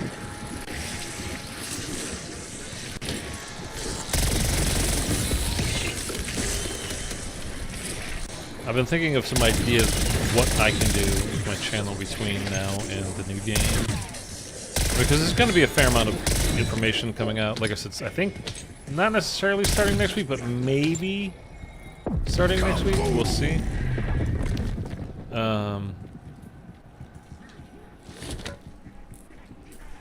So I'm not like out of ideas for quote-unquote content. It is kind of curious that like what everybody's gonna do. One of hers really comes in handy on this map, man. I stopped playing COD halfway through the season. It's more fun watching you. Did you didn't enjoy BO6? Or what was it about it? Like, is it just the gameplay mechanics or the story, or just don't have time? I mean, that's always a thing.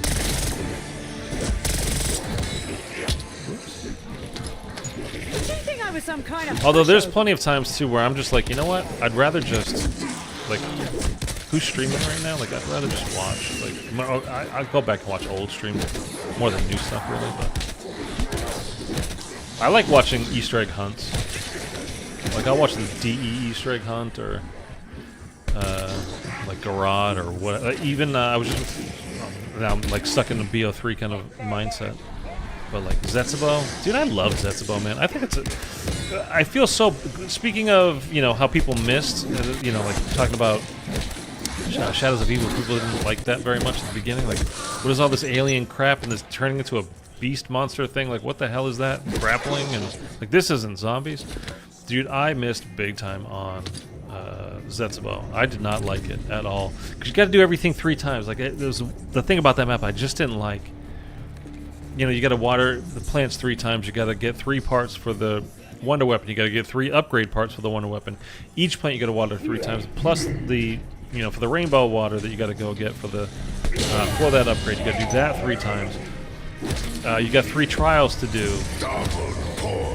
There's just so many things that are 3 times, 3 times, 3 times, 3 times, 3 times. Everything 3, 3, 3, 3, 3. It's just like, it's so monotonous. It's just mind-numbing and dull. Plus, I didn't really understand, like, not that I didn't understand, but You had that coming. with the plants, you know, like, how do I make the certain thing that I want? I still kind of don't like that it's left up to chance to, you know, like, you know, if you're using blue water, you're going to get these, you can get these certain things. If you're using green water, you can get these certain things. If you're using purple, etc., etc., etc., you know? But it's like, you're not guaranteed to get fruit from a plant just because you use purple water. Holy And there's shit. no way to Did anyone guarantee else it. There's see no that? way to guarantee you're going to get Reader. the Anyone? bullet either. You know, using it with the upgraded KT4, you're getting a much better chance, but it's not guaranteed. So, anyway. Okay. Playing some MWZ. Time for some missed out rapid on some of the biological schematics adaptation. last year. Oh, Mark, what's up, man? We were just talking about MWZ. I didn't get... So the very final season, like the very last map. I mean, the boss fight, the entity, right? And then you could go around that area. I mean, I beat the entity, which is a fun boss fight, by the way. And something I was thinking about doing a list of like top 5 boss fights, and I always forget about the entity from MW3 because it was a fun one, like going between those islands. You know, I actually thought it was a pretty damn good boss fight. But I don't remember. What were the last few schematics that you got with that? I got one of them, and I was playing with a friend, and he got like one of the other ones. Oh, you could get like the friendly disciple, right? I didn't get that one. My friend got that.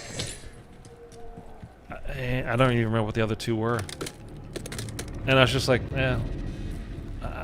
like we played it a bunch of times. Like did the, you know, going in and going around doing the, what the hell was that mission called? Where you had to hop on the tank and go with it, and you escort it, an escort mission. And I just wasn't getting the schematics. Like I kept getting the repeat of whatever one that I had. I was just like, dude, screw this, man. Like, because it was also the thing I knew I probably wasn't going to go back to a lot, because doing those contracts just to earn money to do like that stuff was quite repetitive. Wow. I mean, I did, you know, I tried to make challenges out of it where you had to exfil with 100 grand, you know, use a certain gun, use melee only, use whatever, you know, like doing all that kind of stuff. And it makes it more interesting for a bit, but then at the end of the day, you're doing the same HVT contracts over and over and over and over and over. It's just like, all right, I'm kind of tired of that. I liked MWZ. Like I said, it was one of those games that during its lifespan I enjoyed a lot, but I uninstalled it to open up some space on my external drive, and I probably won't re-download it. And I really kind of don't think about it very much, to be honest with you. It was fun at first, but Easter eggs would take a while, and then go to the boss. It would take hours sometimes. And every map just got harder. I like a challenge, but not that. Fair enough. You're talking about for BS6, right? Yeah. Up close and personal. It's kind of ironic now, though, because if you... well, let me just say this. It's totally up to you, obviously, whether you do it or not. But every boss fight in this game, except for the Z-Rex and the Richtofen, every other boss fight in this game, and if you don't have it unlocked, you can go to the armory. And if you don't know how to find the armory, I have a shorts video on this. I'm not trying to promote my stuff. It's just because I found it impossible to find, and I put this video out months ago. It's literally like 45 seconds long. Just search, like, do you know where the armory is on my channel if you want to find, you know, whatever. But you can go in there and, like, anything that was available in the past that's no longer, like, it was time-gated, you had to complete, you know, the battle pass or do the current special event mission, whatever things. Like the boxing gloves that we're doing now, which is part of a special event thing, like the 90s action hero stuff. If you don't unlock those things, they are still available to you, but you have to go to the armory and select them to work specifically on gaining enough XP to unlock it. And if you do that, just go unlock, if you don't have it, like I said, done already, unlock the Maelstrom shotgun. You can get through Patient 13 in about 2 minutes flat. You can get through the Guardian in Citadel de Mor, and I'm not kidding, exact same thing. That's what happens when a couple of Ether Shrouds, and you are done. Done. This boss fight, if you triple pat, because it's not technically, I mean, we'll call it a boss, right? Because you get the Abominations and the HVT Manglers and stuff. You could do this boss fight. It's so easy. It's unbelievable with that shotgun when you upgrade it to tier 3, especially to get to, you know, legendary ether tool and all that stuff. Yeah, I mean, honestly, like, just even if you're ever going to come back to BO6, you want to have the Maelstrom shotgun. I mean, for now, they might nerf it because it is so good. I don't know. I'm trying to think if I ever show a build, my build on it. I'm sure I do in plenty of my live streams, like going to do those boss fights and stuff. I mean, you could find a decent build. Just search somebody, you know, just YouTube in general for, you know, best zombies build for a Maelstrom shotgun. But you can fly through those boss fights, man. Fly through them. It's really, really easy when you have that gun unlocked. And I don't think, at this point, I don't expect that they will nerf it because they've had... I mean, it's been really good for a long time. And they've not done it, so I'm expecting that they won't. But you never know.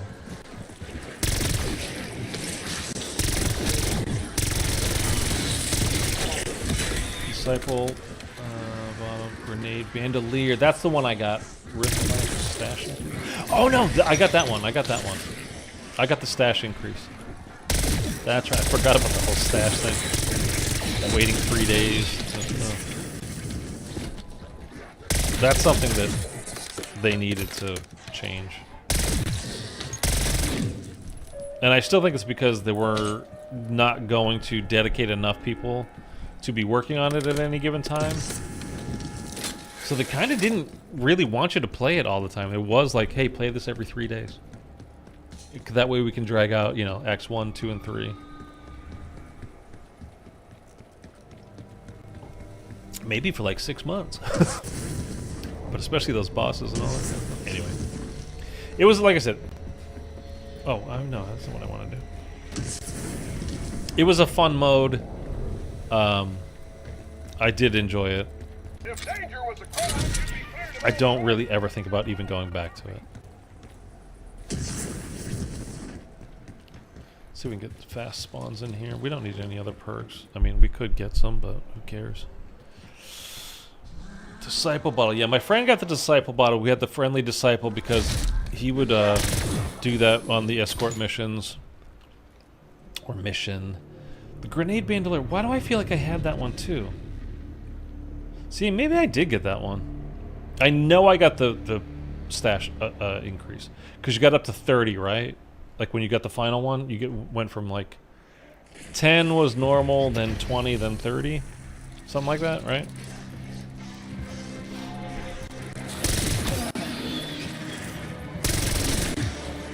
I'd actually kind of like to re-download it just to see what I had. Replenishes your Casimir's and stuff. The grenade bandolier, yeah. But I'm saying like the stash size, the final stash size was 30, I think, right?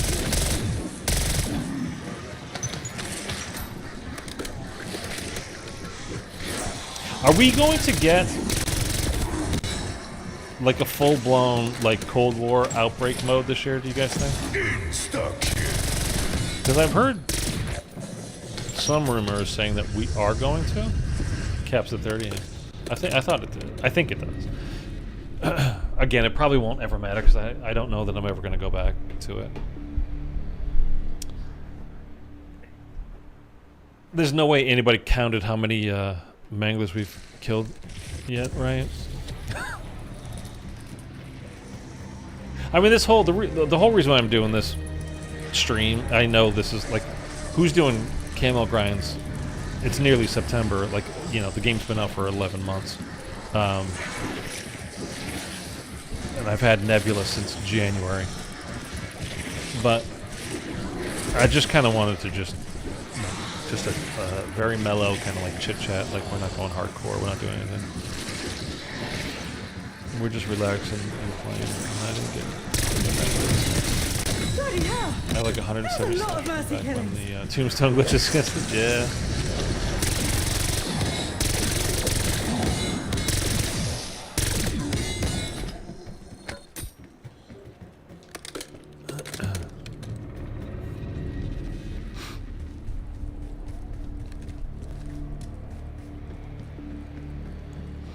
Yeah, so I wonder if we're going to get... See, because I've heard 6 round-based maps for this year.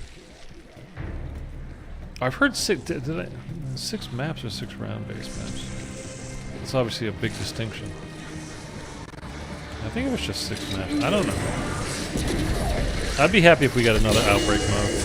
I mean, MWZ was Outbreak. They called it Outbreak in-house at the studio. Like, we wouldn't get another Outbreak like Cold War. Like, there's zero chance of that happening. It might be very similar. I'm just saying it would not be the same as the Cold War Outbreak. It would be much more along the lines of MWZ. And to me, if you guys remember when there was that Gamescom, and we thought we were going to get some actual zombies info, and they didn't. But the creators that were invited to Treyarch, the zombies creators that were invited to Treyarch, got to release their videos, not showing what they played, but talking about it at least. And we watched Codename Pizza's video, and the way he was describing TranZit 2.0, which again is not the official name. Oh, I already know how to zero on that spot, believe me. It sounded like when you go between, when you're in the... So like if we think of regular transit and you've got bus station, bus depot, diner, farm, power, town. Did I miss one? Any other spots? Anyhow, it's like when you're in those points of interest, the actual main points of interest, it's fully round based. So if you were on round 3, the zombies are round 3 when you're there.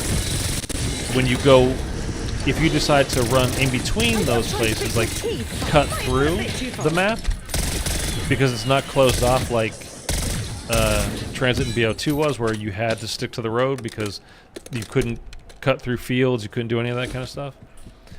It sounds like when you get in there, the rounds stop, and they say it's super difficult, and you're not going to want to be in there for very long if you're a solo player, which honestly kind of infuriates me because I'm so sick as a solo player. I'm so sick of them. Double points. Speaking of like MWZ even too, like just making things so much more difficult for solo zombies players.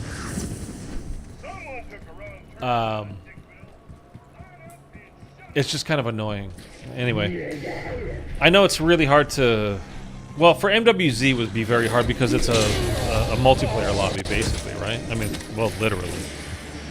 And you can't make the zones different if you're in a 4 to 6 player squad or if you're solo. Like, Tier 3 is going to be Tier 3. I get that.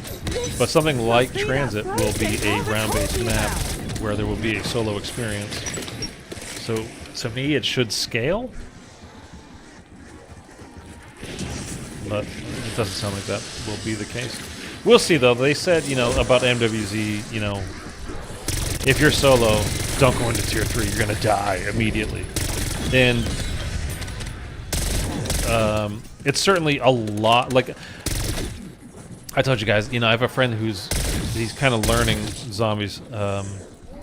And I've just been taking him through everything. And in MWZ, we would do all those Dark Ether missions. You know, eventually he would, because he could only play like once, maybe twice a week. So I would, you know, kind of take him through those things. But even the difference between... So what I mean to say is he's a very casual player. He's not a bad player, but he's just very casual. And the difference of going into Tier 3 with him versus solo... absolute night and day. Like, literally, just there is no comparison. Going in solo is just like, I'm on my toes at all times. Oh my god, oh my god, oh my god, oh my god, run. With another player, dude, it was so... We were just chilling. Totally kick back, not a problem whatsoever. It was a fairly, you know, I wouldn't call it relaxing. It wasn't a relaxing experience, but it really wasn't a big deal. And in solo, it's just when everything is focused on you rather than even just 2 of you, and you don't have anybody there that can, you know, kill some of the zombies that are coming after you because they killed theirs already. You know, like, you guys can team up. It's just so different. Anyway, the TranZit 2.0 map, to me, the way they were, like I said, the way Codename Pizza described it in his video, really seemed like he could have been describing MWZ too. You know, in parts at least. You gotta remember how big TranZit is of a map. And in this new version that we're going to get, there's one extra point of interest, and it's probably going to be a lot bigger than even the original TranZit, which was a huge map. And again, with that map, you had to stick to the roads. You could not cut through. So it wasn't as big as it actually seemed, I guess. Because those in-between places weren't accessible.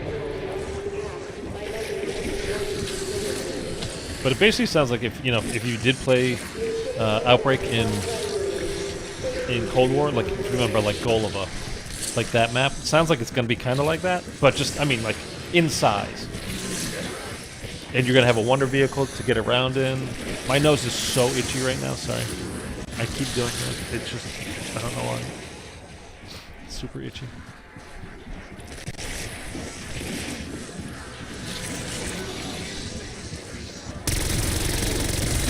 I could have killed a lot more of you, you know.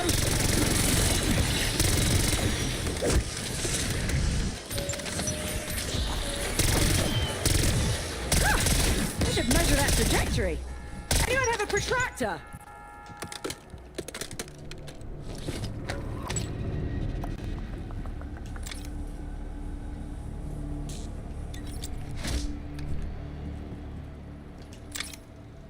I just want to spend... Welcome to real Carolina barbecue. Stay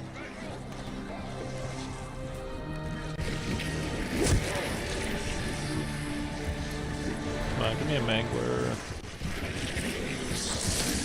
I'll make this take more time.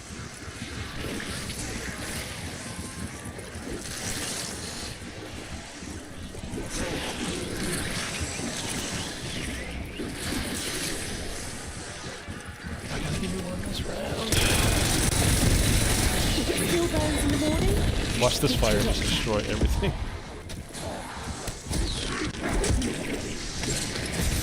Stop, kid.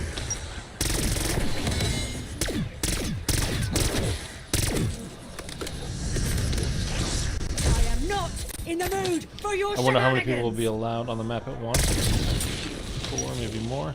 I don't think it's gonna be like, as far as MWZ, like I don't think it's gonna be a multiplayer experience. Like if there's 4 people in a party, yes.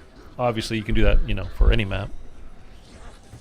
But I don't think it's gonna be like an open lobby type of a thing where, like MWZ, where you just load it in and, what was it, 24 players on that map? Like, I don't think it's going to be like that, but... By the way, and I mentioned it because, again, Gobblegums are going to carry forward to BO7. It is double earn rate for Gobblegums at the moment. Hey! Okay. Okay, so now we need to get, what, 20 kills in a row without getting hit.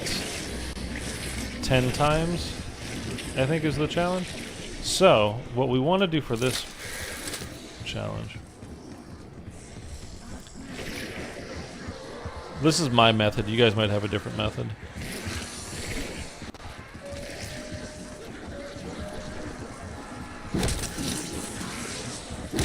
This is not my method, by the way. I just figure I might as well hit him if I'm running past him.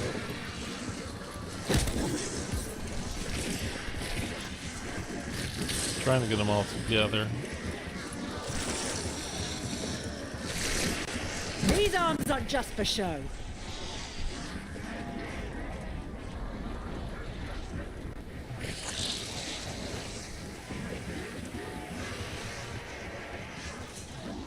Yeah, I've come up here. Whack, whack, whack, whack. Don't stay too long because one zombie, hits you and ruins your 20, so just rotate. Whack, whack.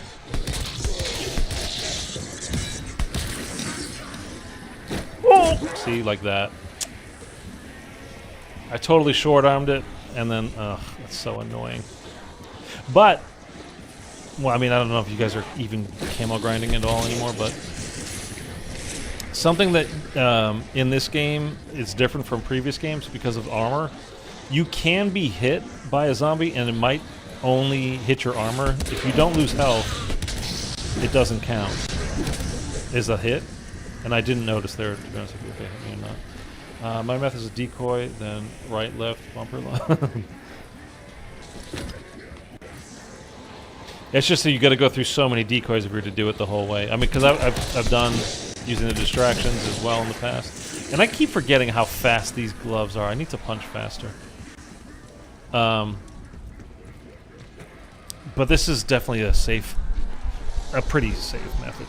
There, I mean, and I got hit. It was in between. It's because I got greedy. Have you ever heard of boundaries?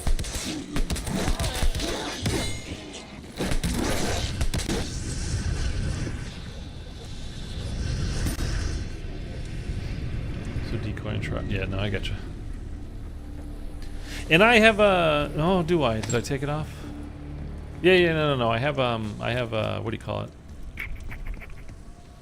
Ether blade. You know, no, not ether blade. What is that when you pull out your dedicated melee? That augment.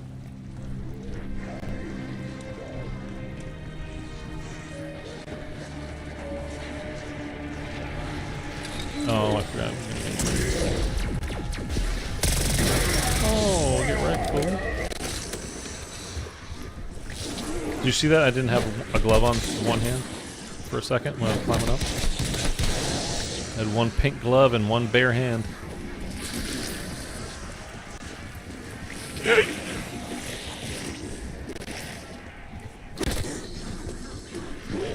And this is where it sucks, by the way, that you can't track like your camos anymore. Oh, can you go walking around?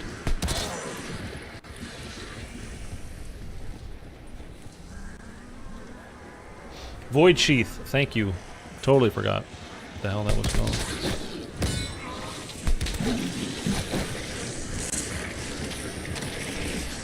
No. Stupid crawler.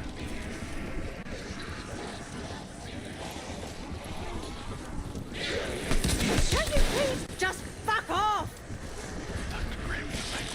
No!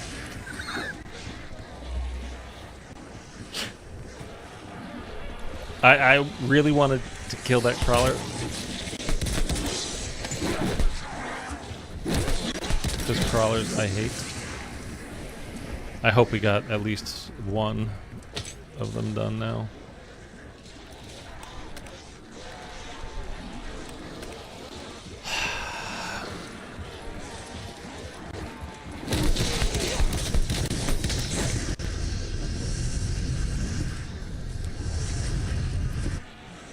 Come on back. Come get me.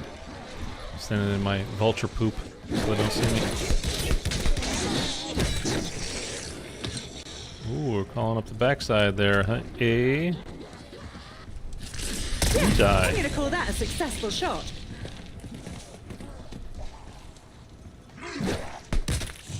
There we go. So now we got to be conscious of a mango spawning in where he'll be. Oh, by the way, let's check here. See, the deer heads are spawned in now, though. Like, remember that was at the beginning of the year. It was different. When you were in directed mode, they would not spawn in, and then they had the deer head on the reckoning in that beam where the pack punch room is.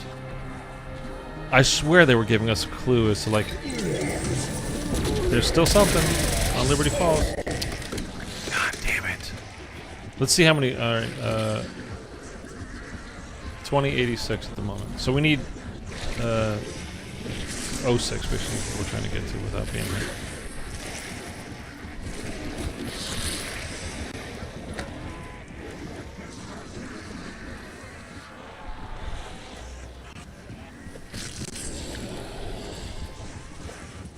I prefer my samples up close and personal. And don't hit that stupid dark ether thing. How many times I got hit by that while they're jumping up top to the gas station?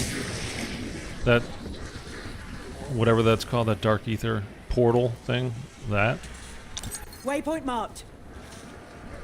And I would lose my consecutive streak. Because without taking damage, that doesn't say without getting hit by a zombie, it's just no damage. So you could take like fall damage if you dropped off the top of the gas station. Damage from that thing just by being near it.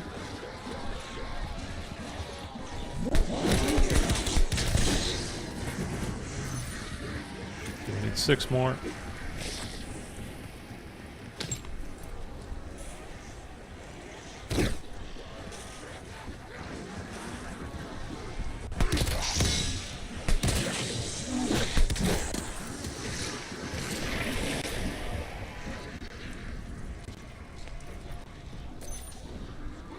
Three more. I just need to know I got 1 down. There we go. I really liked MWZ's camos, the red one for the holdout, the weapon prestige one, and also bioluminescent Borealis. Yeah, was Borealis the final camo? It wasn't, right? I think it was, because I ended up liking like the second to last camo more than the final camo. Like it was okay. Like MWZ had some good camos, but the final one. Oh, then you remember you could go past like the mastery one, and then you got like Onyx and God, I don't even remember what they all were, but those are pretty nice too. MWC had some good camos. MW3 was a pretty good game, I gotta be honest. Like, just multiplayer, I liked. Jesus, that scared me. Zombies, I liked. Like, it was a good game. I don't know if... I mean, I must have played the campaign. I don't really give a damn about the campaign, though. They had a lot of guns, yeah. Well, they had MW2 carryover. That's why.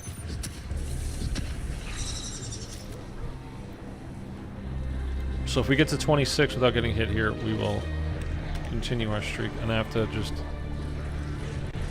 keep an eye for Mangler Man. Actually, it's kind of bad. I should have that gate open.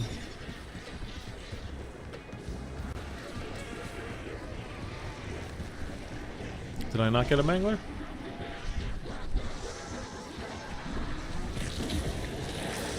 Did you think I was some kind of pushover? I gotta get these guys hoarded up a little bit.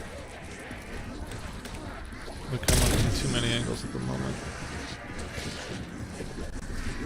But I don't think I got a Mangler, so we're safe there. I think. Oh, come on, jump up.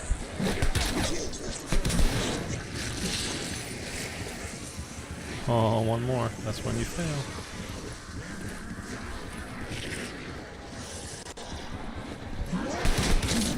There we go. It's at least 2 of these that we got done out of the 10.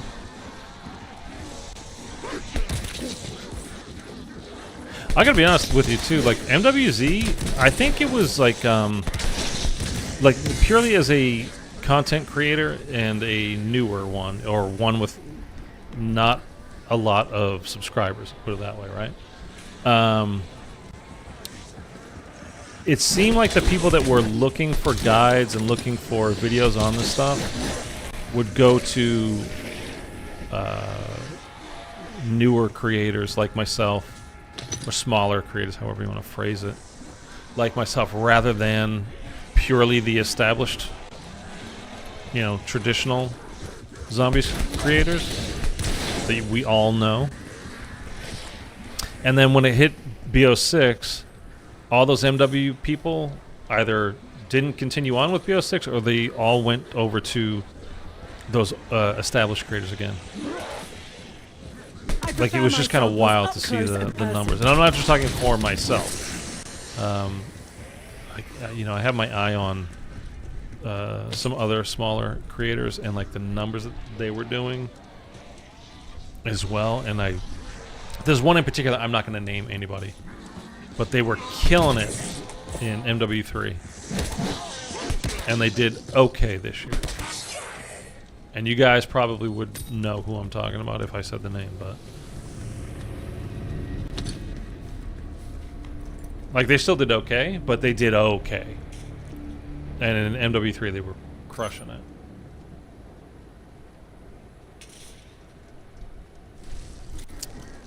That's at least 3, by the way, out of the 10.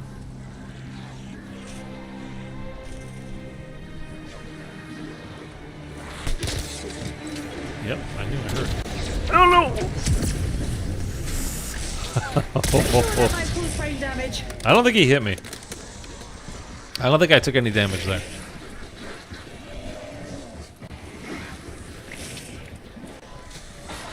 I don't know what that noise was that I made when I was trying to get out of the way.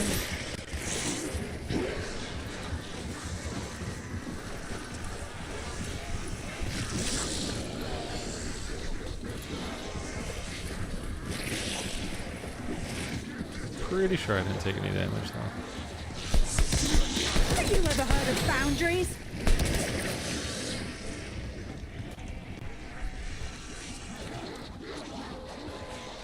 Now, when it comes to something like this, right, and they have these camo challenges that, I mean, I don't know how much in advance they're like thinking it through, but do you think they designed it to have something like this where you get plenty of melee weapons to go through, you know, with your camos?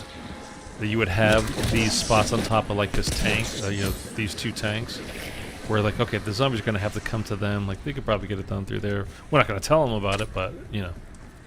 Or is it just pure happenstance?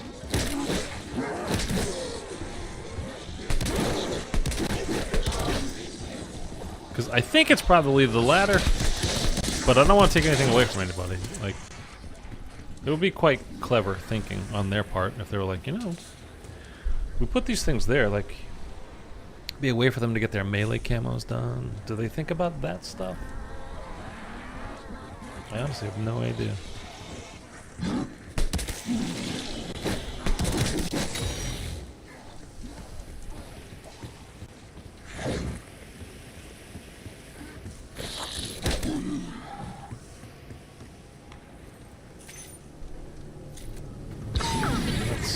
Wait, we came in on...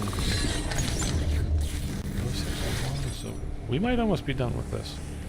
And then it would just be the 10 elites. Definitely possible. Yeah, I mean, I would like to, you know, I kind of hope it is, because that would be, like, really well thought out. And it's always better for us, or for anybody, really kind of in any situation, if you feel like the people whose hands you are in have thought of everything in advance, you know, at least. Like, not that you're going to get out of it, but that you are being well looked after. And considered, you know?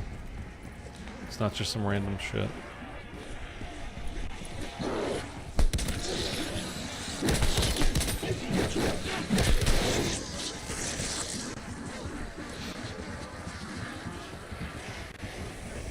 I really thought, I don't know, like, trying to think back to the trailers and everything that first came out. I don't know, I felt that like there was going to be, I mean, you know, Project Gen, how did I get hit there? I don't know how I got hit.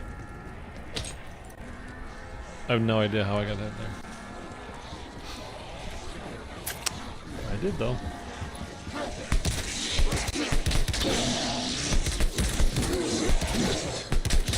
I wasn't worried. Not even for a second. Took care of most of them.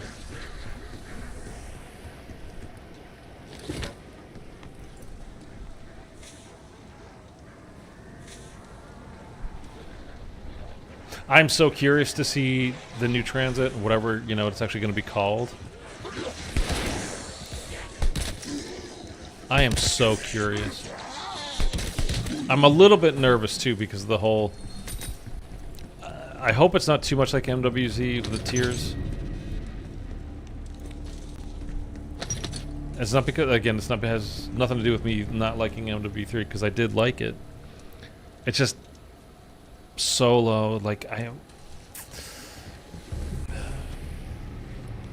I really hate. I don't know how they don't. Like, they must have numbers, internal numbers. Like, 90% of the people must play, like, at all times with somebody else. So they feel comfortable just, like, making things designed for co-op lobbies.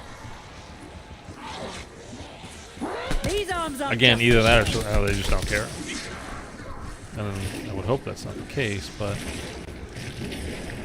it definitely feels like oftentimes like they just don't care about the solo people. They don't think of us.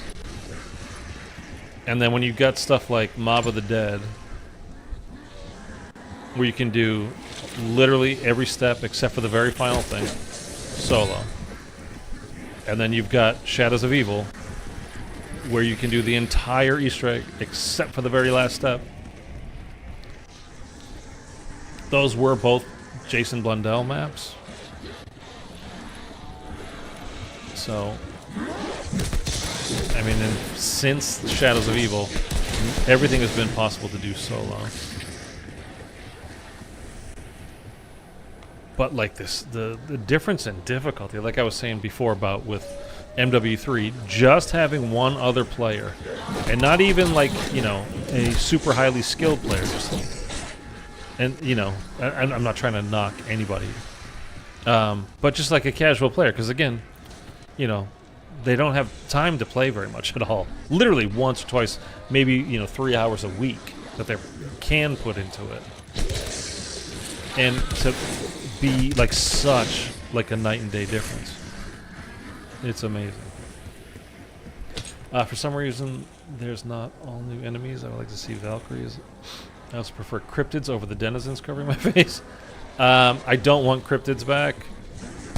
And that was IW, so I don't think we're going to see that. Though, I had a big theory working earlier this year. Did you see that zombie? Like, that... I think it landed up there. I really punched that zombie hard. And there's no point, like I'm not going to make the video now. So you know how on Citadel de More we have you pick up the 3 bottles, right? And you can go do the PhD perk side Easter egg at the bar. Those bottles are on, all of them you can find on Shaolin Shuffle. So we're talking about Treyarch and Infinity Ward. So not the same developer. So if it was just from, like, you know, well, you can find those bottles on Drak or, you know, Garage Krovi or something like that. That's the bottle Nikolai was looking at. Like that, okay, fine, whatever, reused asset. But that you could find it on an IW map. My theory that I was going off of back then, and I still think it, to a degree, well, I think to a degree I was definitely proven right. Though not to the full degree that I was thinking initially.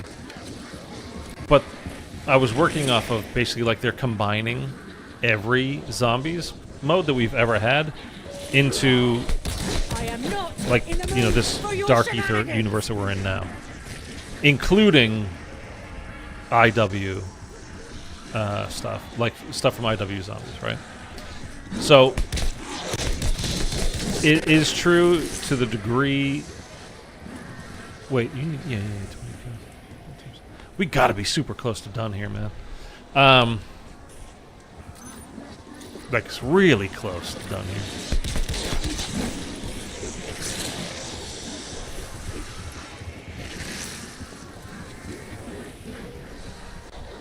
But they did, like, put everything, all Treyarch zombies that we've had in the past, they have now put into one universe.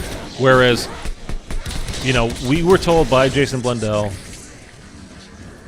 with the Chaos Crew back in Black Ops 4, point blank, they are not related to the Ether story at all. They are in different universes. They are entirely separate. It just, one makes no sense in the other. that they do not coexist in any way, shape, or form. And now, of course, that's not true anymore. And I think the reason why even that started was in Vanguard. I think I told you guys this the last time I was streaming too. Like, it was just such a bad game, and it was doing so poorly that they threw in that little bit of intel about Alistair Rhodes. You know, who's obviously from... There we go. From the Chaos story in BO4, Scarlet's dad. Just to try to spark some kind of interest in us. Okay, so wait, I need to advance this now. Just to try to get some kind of sales, some time played in-game. Because believe it or not, as far as like investors go and all that kind of stuff, the whole Wall Street aspect of Activision, which is a huge, you know, it's very important. It's not important to us as players as we're playing it, but it's very important to us in the sense that it's important to Activision. Very important. It's the reason why they sold for $69 billion.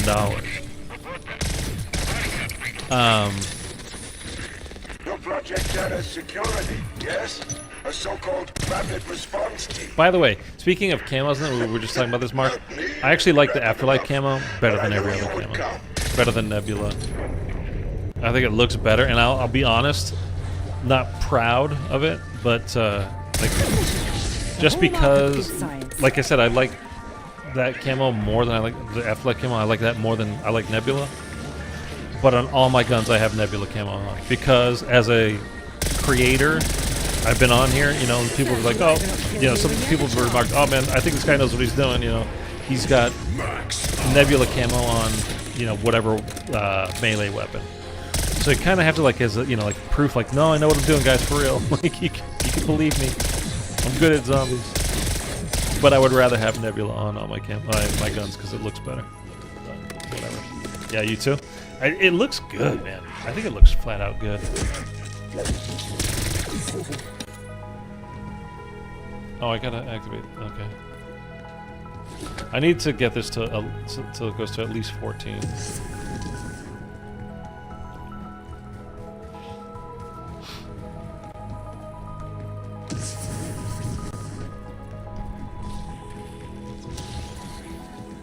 Some sort of half-ass blueprint. Some sort of Might be half-ass worth a closer blueprint. look. I mean, should we just go ahead and do like the like while we're doing this?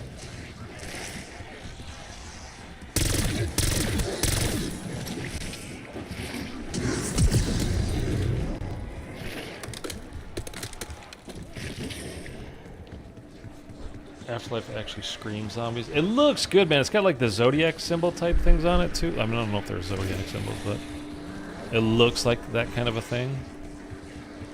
I don't know. I just think it looks nice. All right, Riffle. Let's see what you've been keeping. I already locked grabbed up the in here. wheel, right? Good find. That's got to be the handbrake for the Thrustodyne weapon.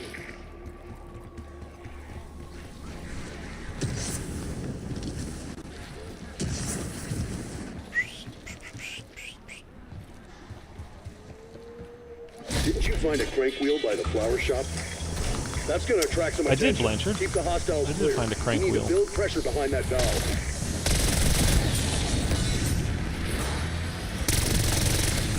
Even like this step, again, just talking of, you know, solo and not solo. I mean, it's not hard, but you have to wait. Like, you can't just hop on and do this. But if you do this with a friend, you can just have them, because it is easy, you just watch my back real quick, cool, yep. And then your friend does it, and then you're done, you move on.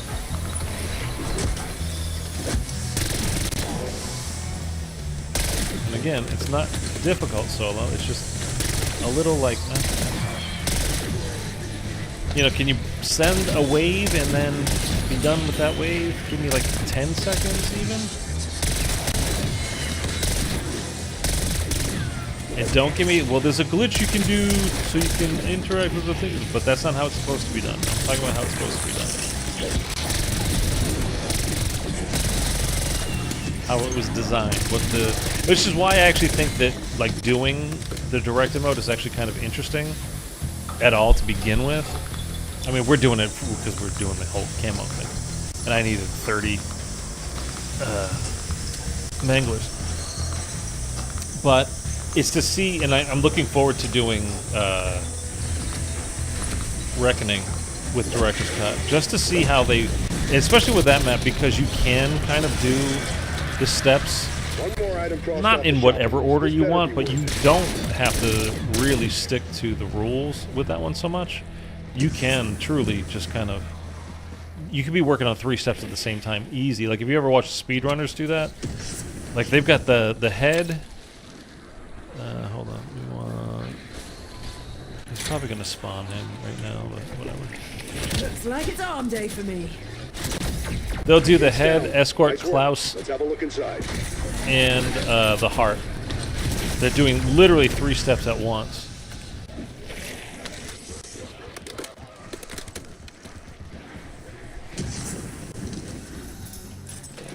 Hey, Jack, first try. that's the wiring for the jet gun. We might see Ava Jensen I in think the that's BO7. She everything was we in needed Dark for the Ether jet Child. We gun. might see Let's head back to the more motel and children. slap this thing together. She still wouldn't have been born yet, though.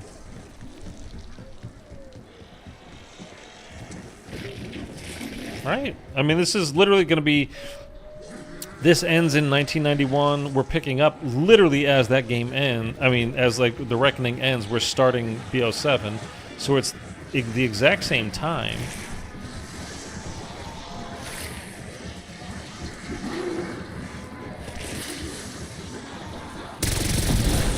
And she, I mean, how old? I guess, do we know, like, officially how old she is?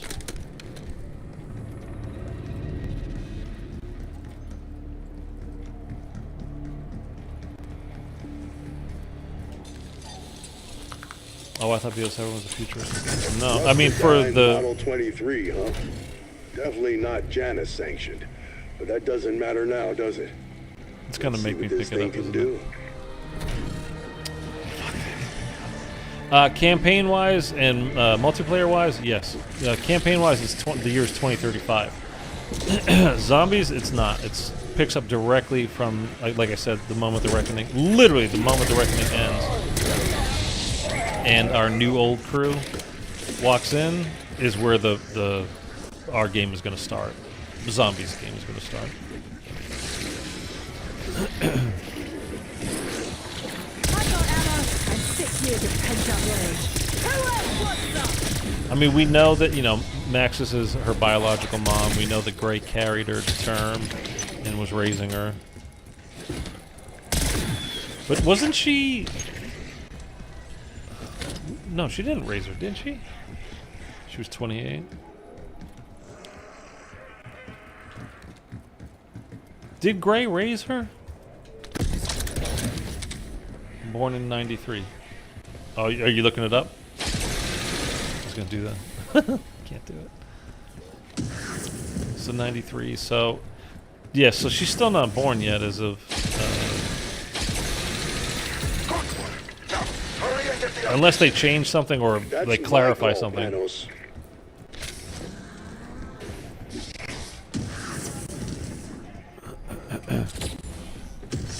And let us know that, you know, it's actually now, you know, the year 2000 or something, which I don't expect to happen. But I mean, you never know. Like the kind of the weird thing is, well, one, I mean, you could like start the game in 1991. You could end it and just say, hey, you know, 2 years passed, and then blah blah blah, or whatever you want to do, you can do, right? Storytelling wise. But another thing That's is, a better question for Director Richter. let's say Assuming he's still alive. they don't like just do a time skip.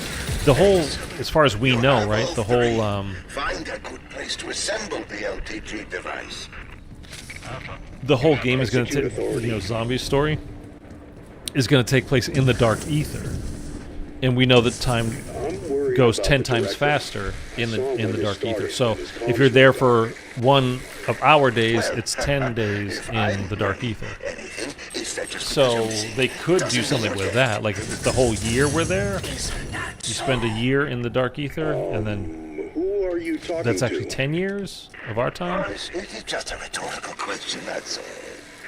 I don't know. So, what exactly does that thing Maybe do? she'll go back in time. LTG, Limited Transdimensional Gateway.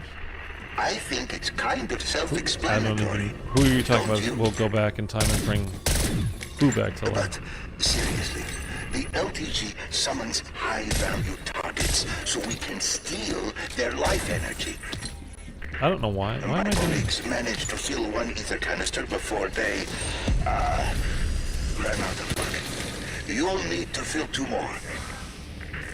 There's one in the simultaneous Okay, the round cap gateway just went up to machine. 14. That's all I care Pick it about. up. I'm just trying to get. No offense, Panos, but if one of you lab coats was going to survive, what do you call it? my money would have been on Palantir. Abominations to spawn in. Ava, because when people die, they bring them back to life. Like so. Formidable. But sometimes survival is about the friends you make. I really I like just truly as like just a storytelling. Well, just as far as storytelling goes, like I don't care about the what do you call it the Did it go any worse than when I tried it? the campaign story like at all. I just don't. See But- that beam? Give it time and a I mean, I never did, full-fledged but portal should open. so I can't blame it on this. But when you have characters that you are constantly killing off and then bringing back to life,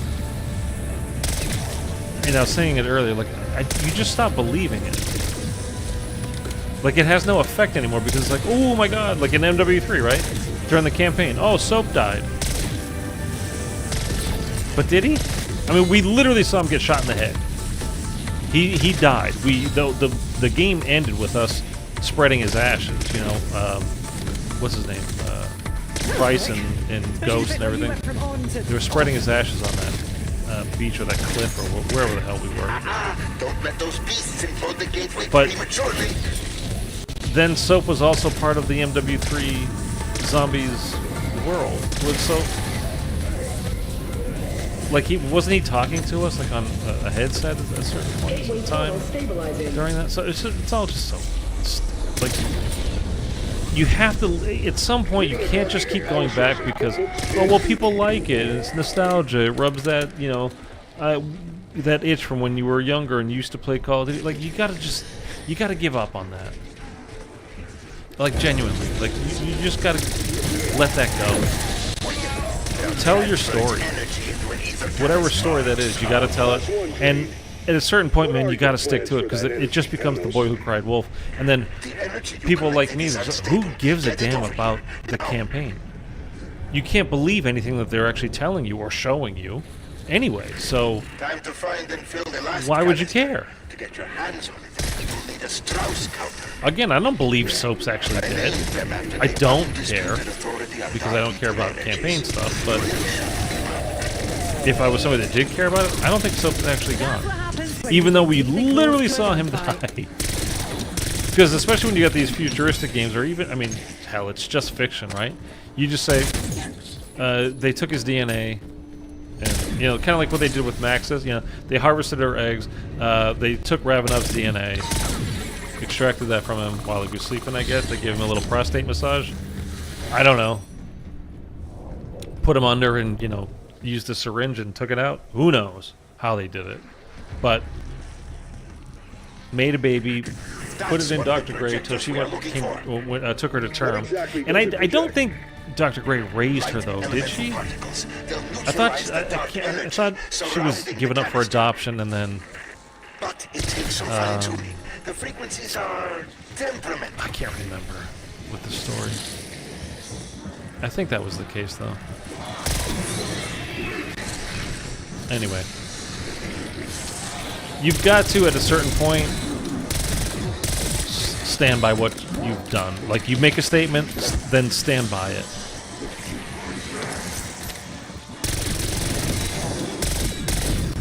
I mean, it kind of, honestly, I mean, it goes true in life to a degree. Like, if you're wrong, admit you're wrong. Don't be one of those assholes. It's like, I'm never wrong. I'd never admit to being wrong. I'll never apologize. Like, then you're a douchebag is what you are. You're not standing by your convictions. You're just being an asshole. But in storytelling, you've got to stand by, like, especially these big decisions that you're making, you've got to live with them. For good or ill, like, you have to, because it just comes to a point where like nobody believes you anymore. Like there's zero consequences as far as I'm concerned in the the Call of Duty world anymore, because you're gone until they want to bring you back, and they don't even really do a good job of explaining it. Like the whole Zakayev thing from MWZ. Yeah, you saw him get shot and he fell in, what, MW2, the original MW2 or whatever the hell it was. MW3 maybe, I don't know. Again, I'm not a campaign person. They're like, well, no, you saw him fall, you didn't see him die, and it turns out there was a puddle 30 feet below where he fell. Like, really? He fell into a puddle and it broke his fall? And so he's alive? Why do I feel like I just went the distance with a heavyweight how champion? Stupid is that? And you just make us feel stupid that you're trying to actually pretend that, like, no, seriously, like, that's what we're going with. Like, that's the story, and we're sticking to it. Like, okay.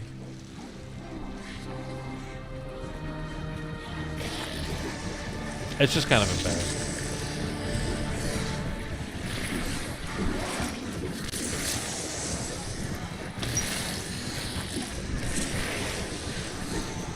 And you're not going to give me any... Consider that your final warning. We're around 15 now. We went right past 14. Well, You're not going to give me might as well any... go down in flames. There he is.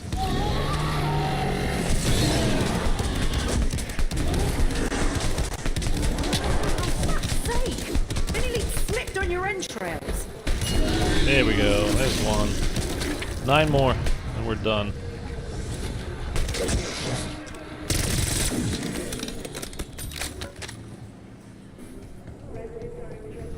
The only problem is, at least the last time I know that I tried to do this in directed mode, I got one Abomination and I never got another one. Or at least I went enough rounds where I didn't get another one. I was just like, I'm not doing this. And then I quit. Because I'd rather just go into a game and go to round 50 rather than just waiting and waiting and waiting. Now I know if we did the next ether canister step, we would get an HVT version, and then in the boss we'd get another HVT version. So we'll go a couple of rounds trying to get just a regular Abomination back. If we don't, then we'll just, I guess we'll just do the Easter egg.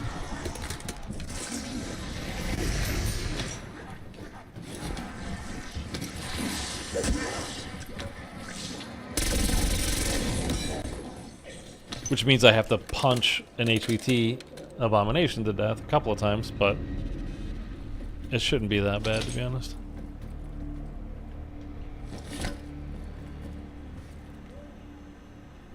I don't know. Maybe next week I'll, no. Well, we'll see how next week goes. Again, we could be... They said early September where they're going to give us a whole bunch of information, so... Early doesn't... there's no date on that. When is the 1st? How many days are in this month? What's the 29th? Is there 31 in this month or 30?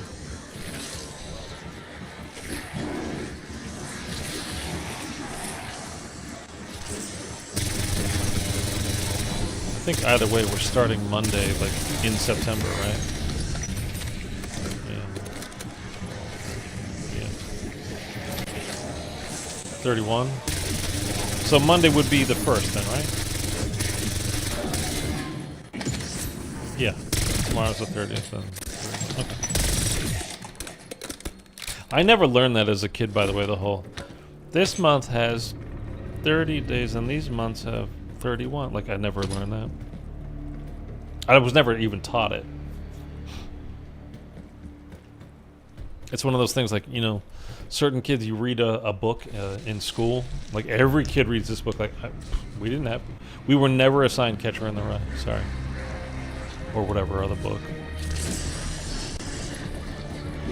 Although I love Lord of the Flies, man. Not Lord of the Rings, Lord of the Flies.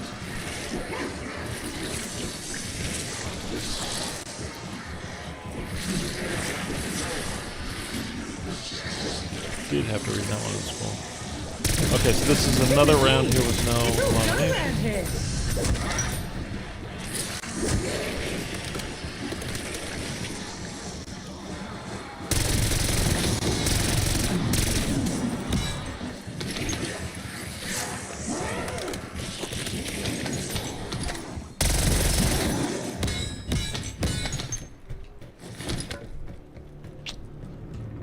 How many rounds do we give it? Like 2 more?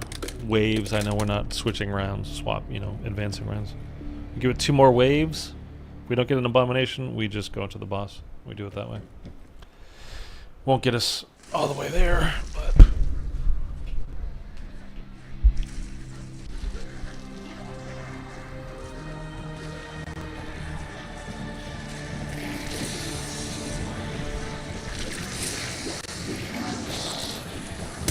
A lady should always be proper, and I just proper stomped I you. just proper stomped you. Do you think you'll like BO7 more than BO6? Well, see, I liked BO6. I like the gameplay of this.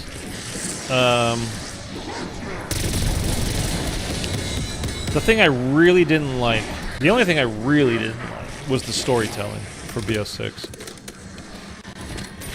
And I mean, there could be any number of reasons for that.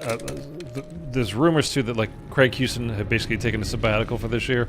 He's just kind of worked to death nearly, and he was just like, I need to take a break. I don't know if it's true or whatever. Like again, I have no inside information on that. But if he's back for this next year, that would be great.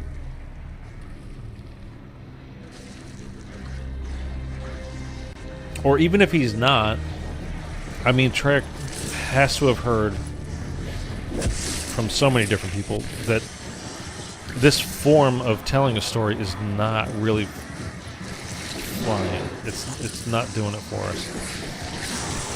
I mean, I started talking about it earlier. We're on a different subject, but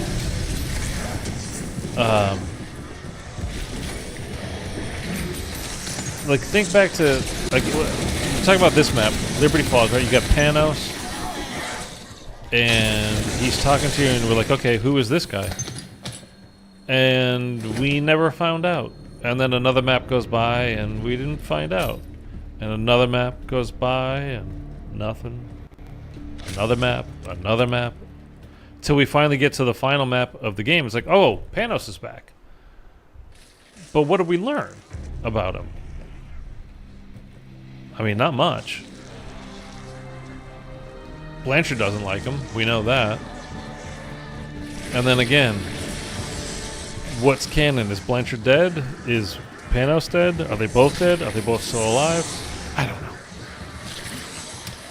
Who was Panos talking to when we're doing this Easter egg? Oh, nothing. They're just talking to myself. Like, we know he wasn't talking to him, actually talking to himself. Like, so who was he talking to?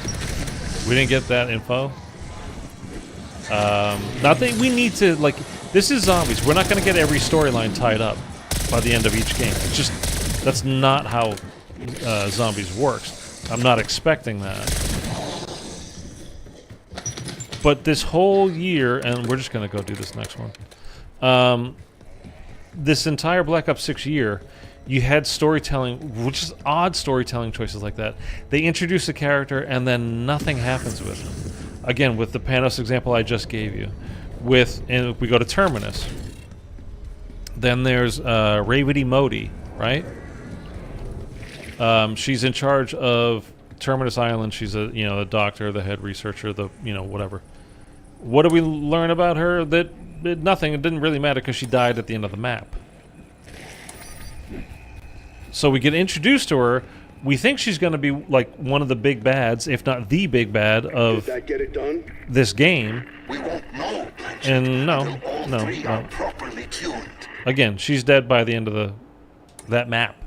Forget the end of the game. She's dead by the end of that map. Didn't take long. I think an easy weird fix would be to just force everyone's chosen operator to be titled as a main crew member and use their voices.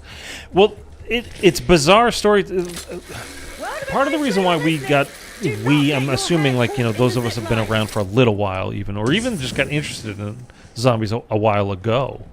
Part of the reason you got interested in them is because we played as these characters, whether it was Tank, you know, whichever one is your favorite. I mean, everybody's favorite is Richtofen, but I forgot to grab the That canister by the gas station should be accessible now. Goody. Let's get But regardless, you played as the characters whose story it was. And so anytime things happened, they happened to you indirectly because you were playing as that character. It's like one of the, I think it was during the last stream, and Thunder asked me, like, what are my top 5 like favorite video games ever? Why did I just do that? And I said one of them was Batman Arkham City. Is because you play as Batman. You feel like you're goddamn Batman. It's cool. It's fun. And you feel like you are Batman. Just as when you're playing, you know, Black Ops 3 or, you know, 4 or 2 or whatever, like, you feel like you're Edward Richtofen at that point in time. You feel like you're Nikolai or Takeo, etc., etc., etc. You get the idea. And in Cold War, you were literally just a no-name operator. I mean, you might have had a name like Park. Everybody remembers Park, right? Because they had that one outfit, and she was kind of thick. Like, oh, you know, like... But that was it. Like, they had the Park Simps. And that was it. Literally, that was kind of it. Like, what are the other operators? Do you remember? I don't. And we weren't getting our story. We were getting somebody else's story. Everything was, like, third hand. It wasn't about us. That's a boring way to tell a story. It's completely unengaging. It's just a bizarre choice. And, you know, they're doing it for the skins, and ironically, if they would give us the skins of a dedicated crew, I think us zombies people would be far more likely to buy that. I think their thinking was, well, you're not just gonna play zombies, right? You're gonna play Warzone, and you're gonna play multiplayer, and you can take, you know, these operator characters' skins into all of those modes, not just zombies. Like, dude, I literally haven't played anything in this game. I'm level 750, 770 or something like that. And I literally haven't played anything but zombies. You didn't die, did you? So yeah, like, that's what I want. Is as a zombies player, I want zombie stuff, zombie specific stuff.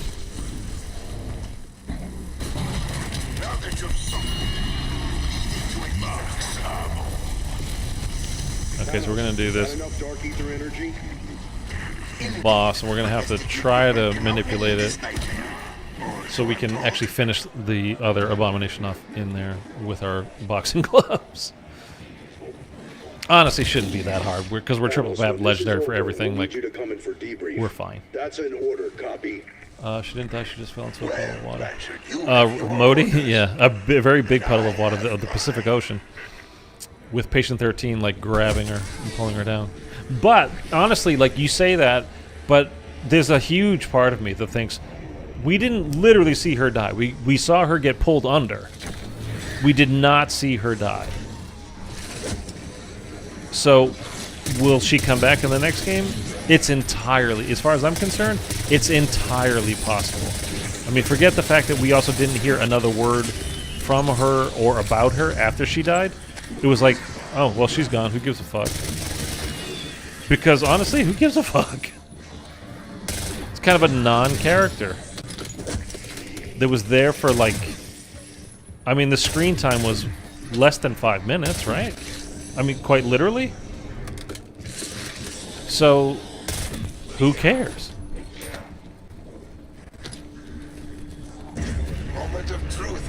And then the whole, like, then we get the end cutscene, and we start hearing about this Franco guy and this French syndicate. Like, oh, okay, what's going on with that?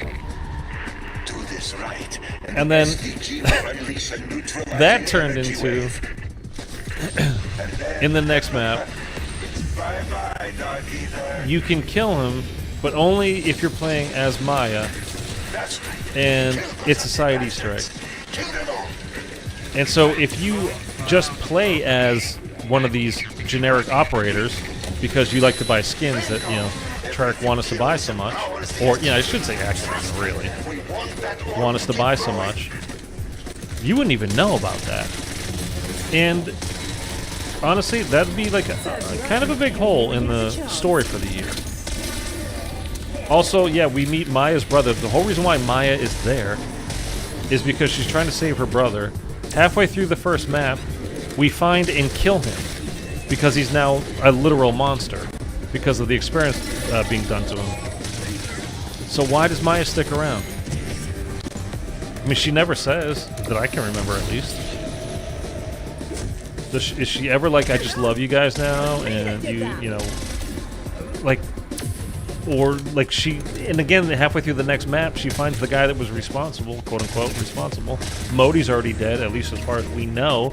Again, would not put it past Treyarch to, like, bring her back to life. Say, well, she got pulled under, but then Patient 13 was so concerned with us, he didn't actually kill her. Like, okay, I mean, whatever. You know, at this point, like, sure, okay, who gives a fuck?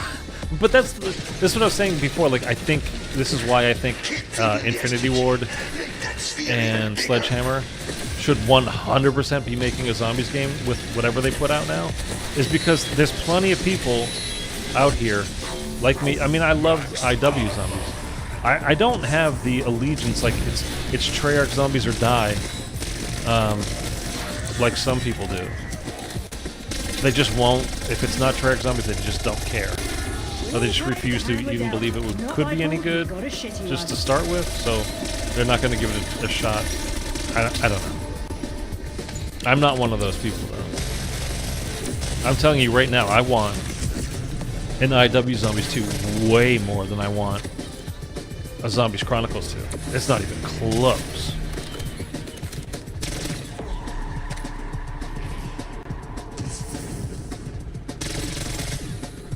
Because anything like as Zombies Chronicles would just be, you know, remade maps of games that I already have. So what do I need the maps remade for? I already own them. If they were to do like, kind of ironic, because it's like Shangri-La, because that was in Zombies Chronicles 1.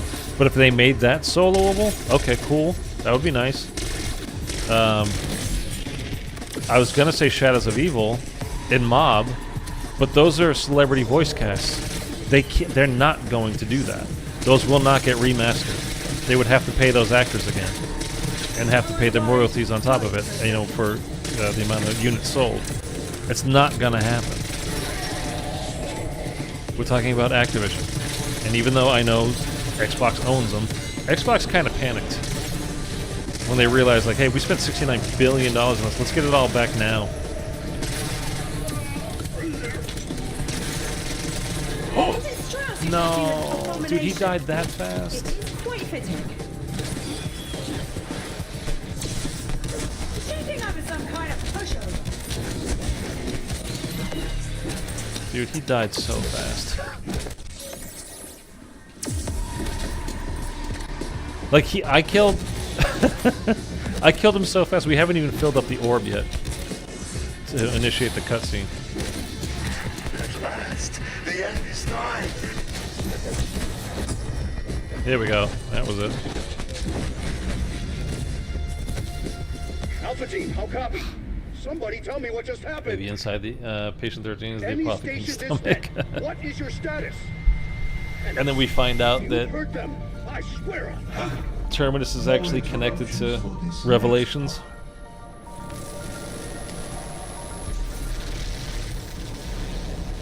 So somehow that machine getting powered up gave him enough power Thank you, my friend, to for literally volunteering to take my place here. Or, in your parlance, thank you for force being himself, Now, like the dark if ether that you was in will him, excuse me, I have a few scores into to somebody settle. else and pulls him back. Bye-bye, dark I don't even ether. understand really. I mean, I understand what happened, but not really. And this is directed, so there is no, you know, okay. And I'm not going to force anybody to. It's just been you and me, Mark, hanging out for a while here. I'm not going to drag this out. And I need 8 more elites, but I'm not gonna bother streaming it. I'll probably honestly delete this as a stream. It's doing more to drag down the channel than it does to help it. Yeah, so I don't know. Like, we'll see what announcements start coming next week from like BO, if there are any BO7 announcements next week when that kind of stuff starts. So that would be like the videos going forward, or if it's not going to be for like until the second week of September, because we know that September 30th is COD Next, and we know for sure we're going to get zombies. It'll be like COD Next from last year. Remember when they pulled Mr. Dalek? He was getting too far into zombies. They're like, hey, shut it down now, and like very rudely.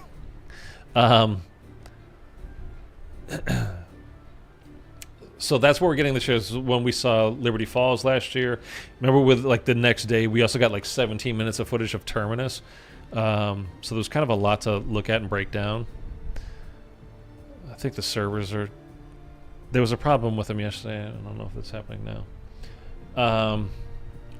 I hope it just gave me credit for... I don't care. Like, just give me credit for the...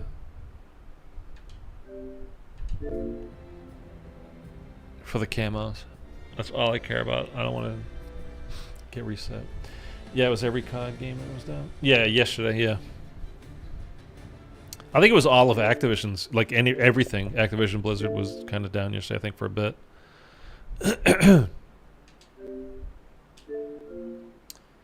Even COD Mobile, really?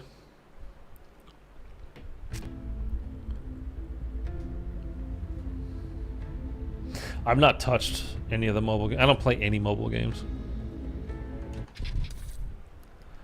Let's just make sure I got my camos, because I'd be kind of pissed, honestly, if I don't.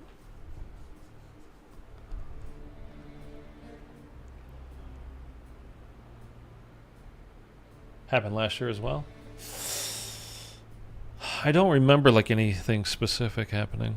I'm not saying it didn't. I just don't remember anything specific.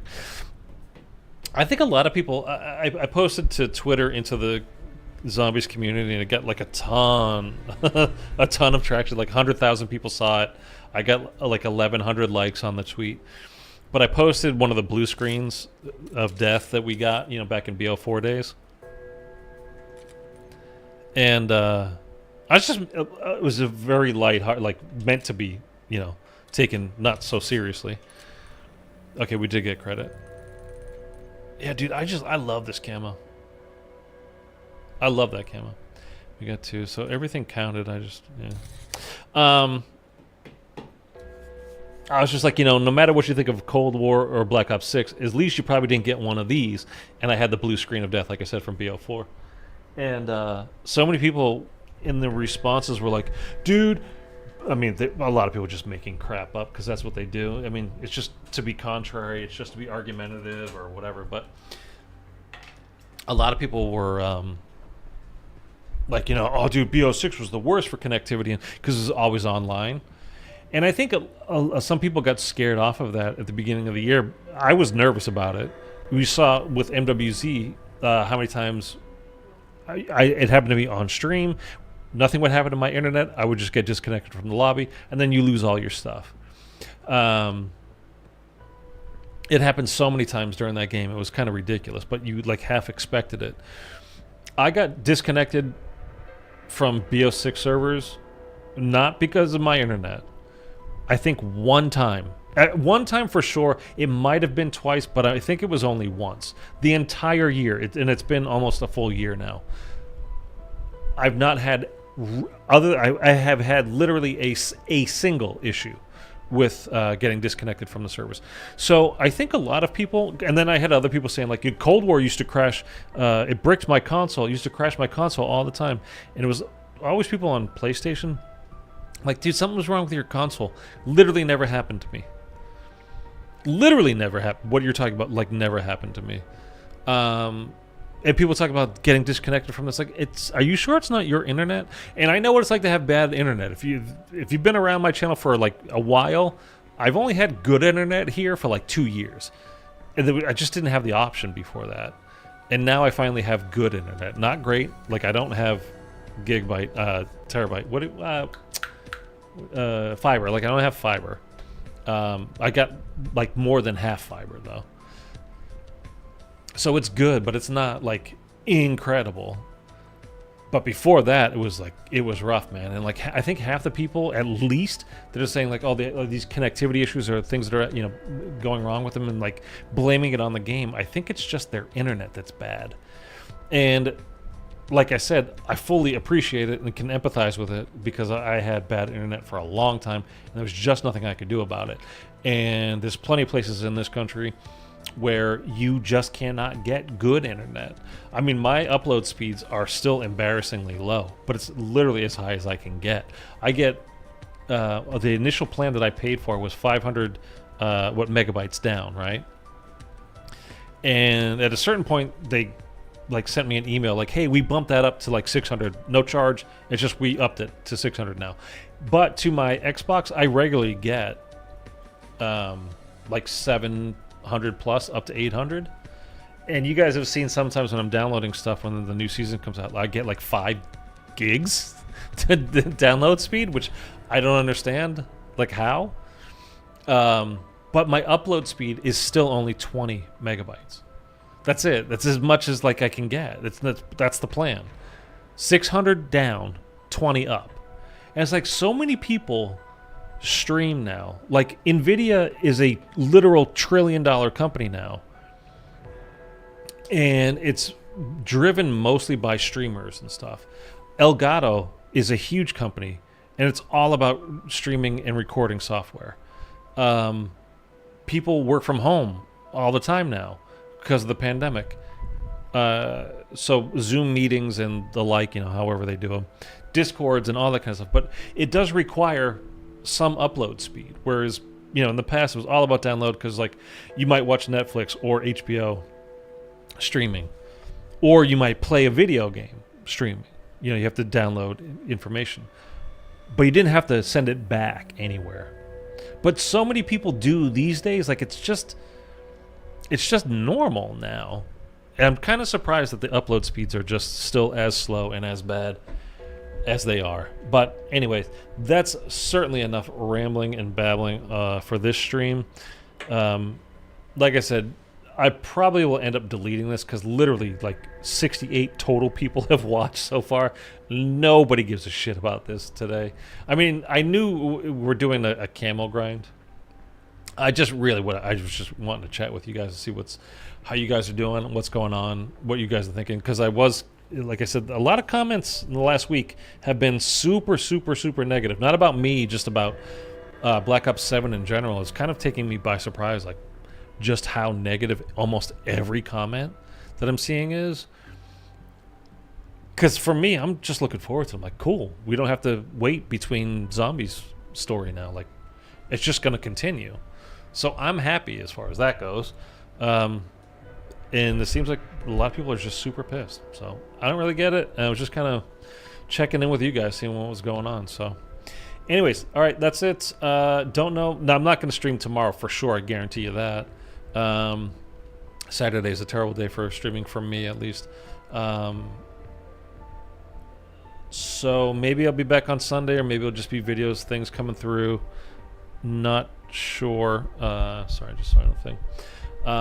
Hopefully we get news soon. Well, we are definitely going to get news soon. It's just a matter of whether it's next week or the following week. So either in like 3 days we're going to get some news, or it'll be a week and 3 days. So anyway, Mark, appreciate you hanging out. Everybody else that dropped by as well. And I will catch you guys soon in something else, a video, a short stream, who knows.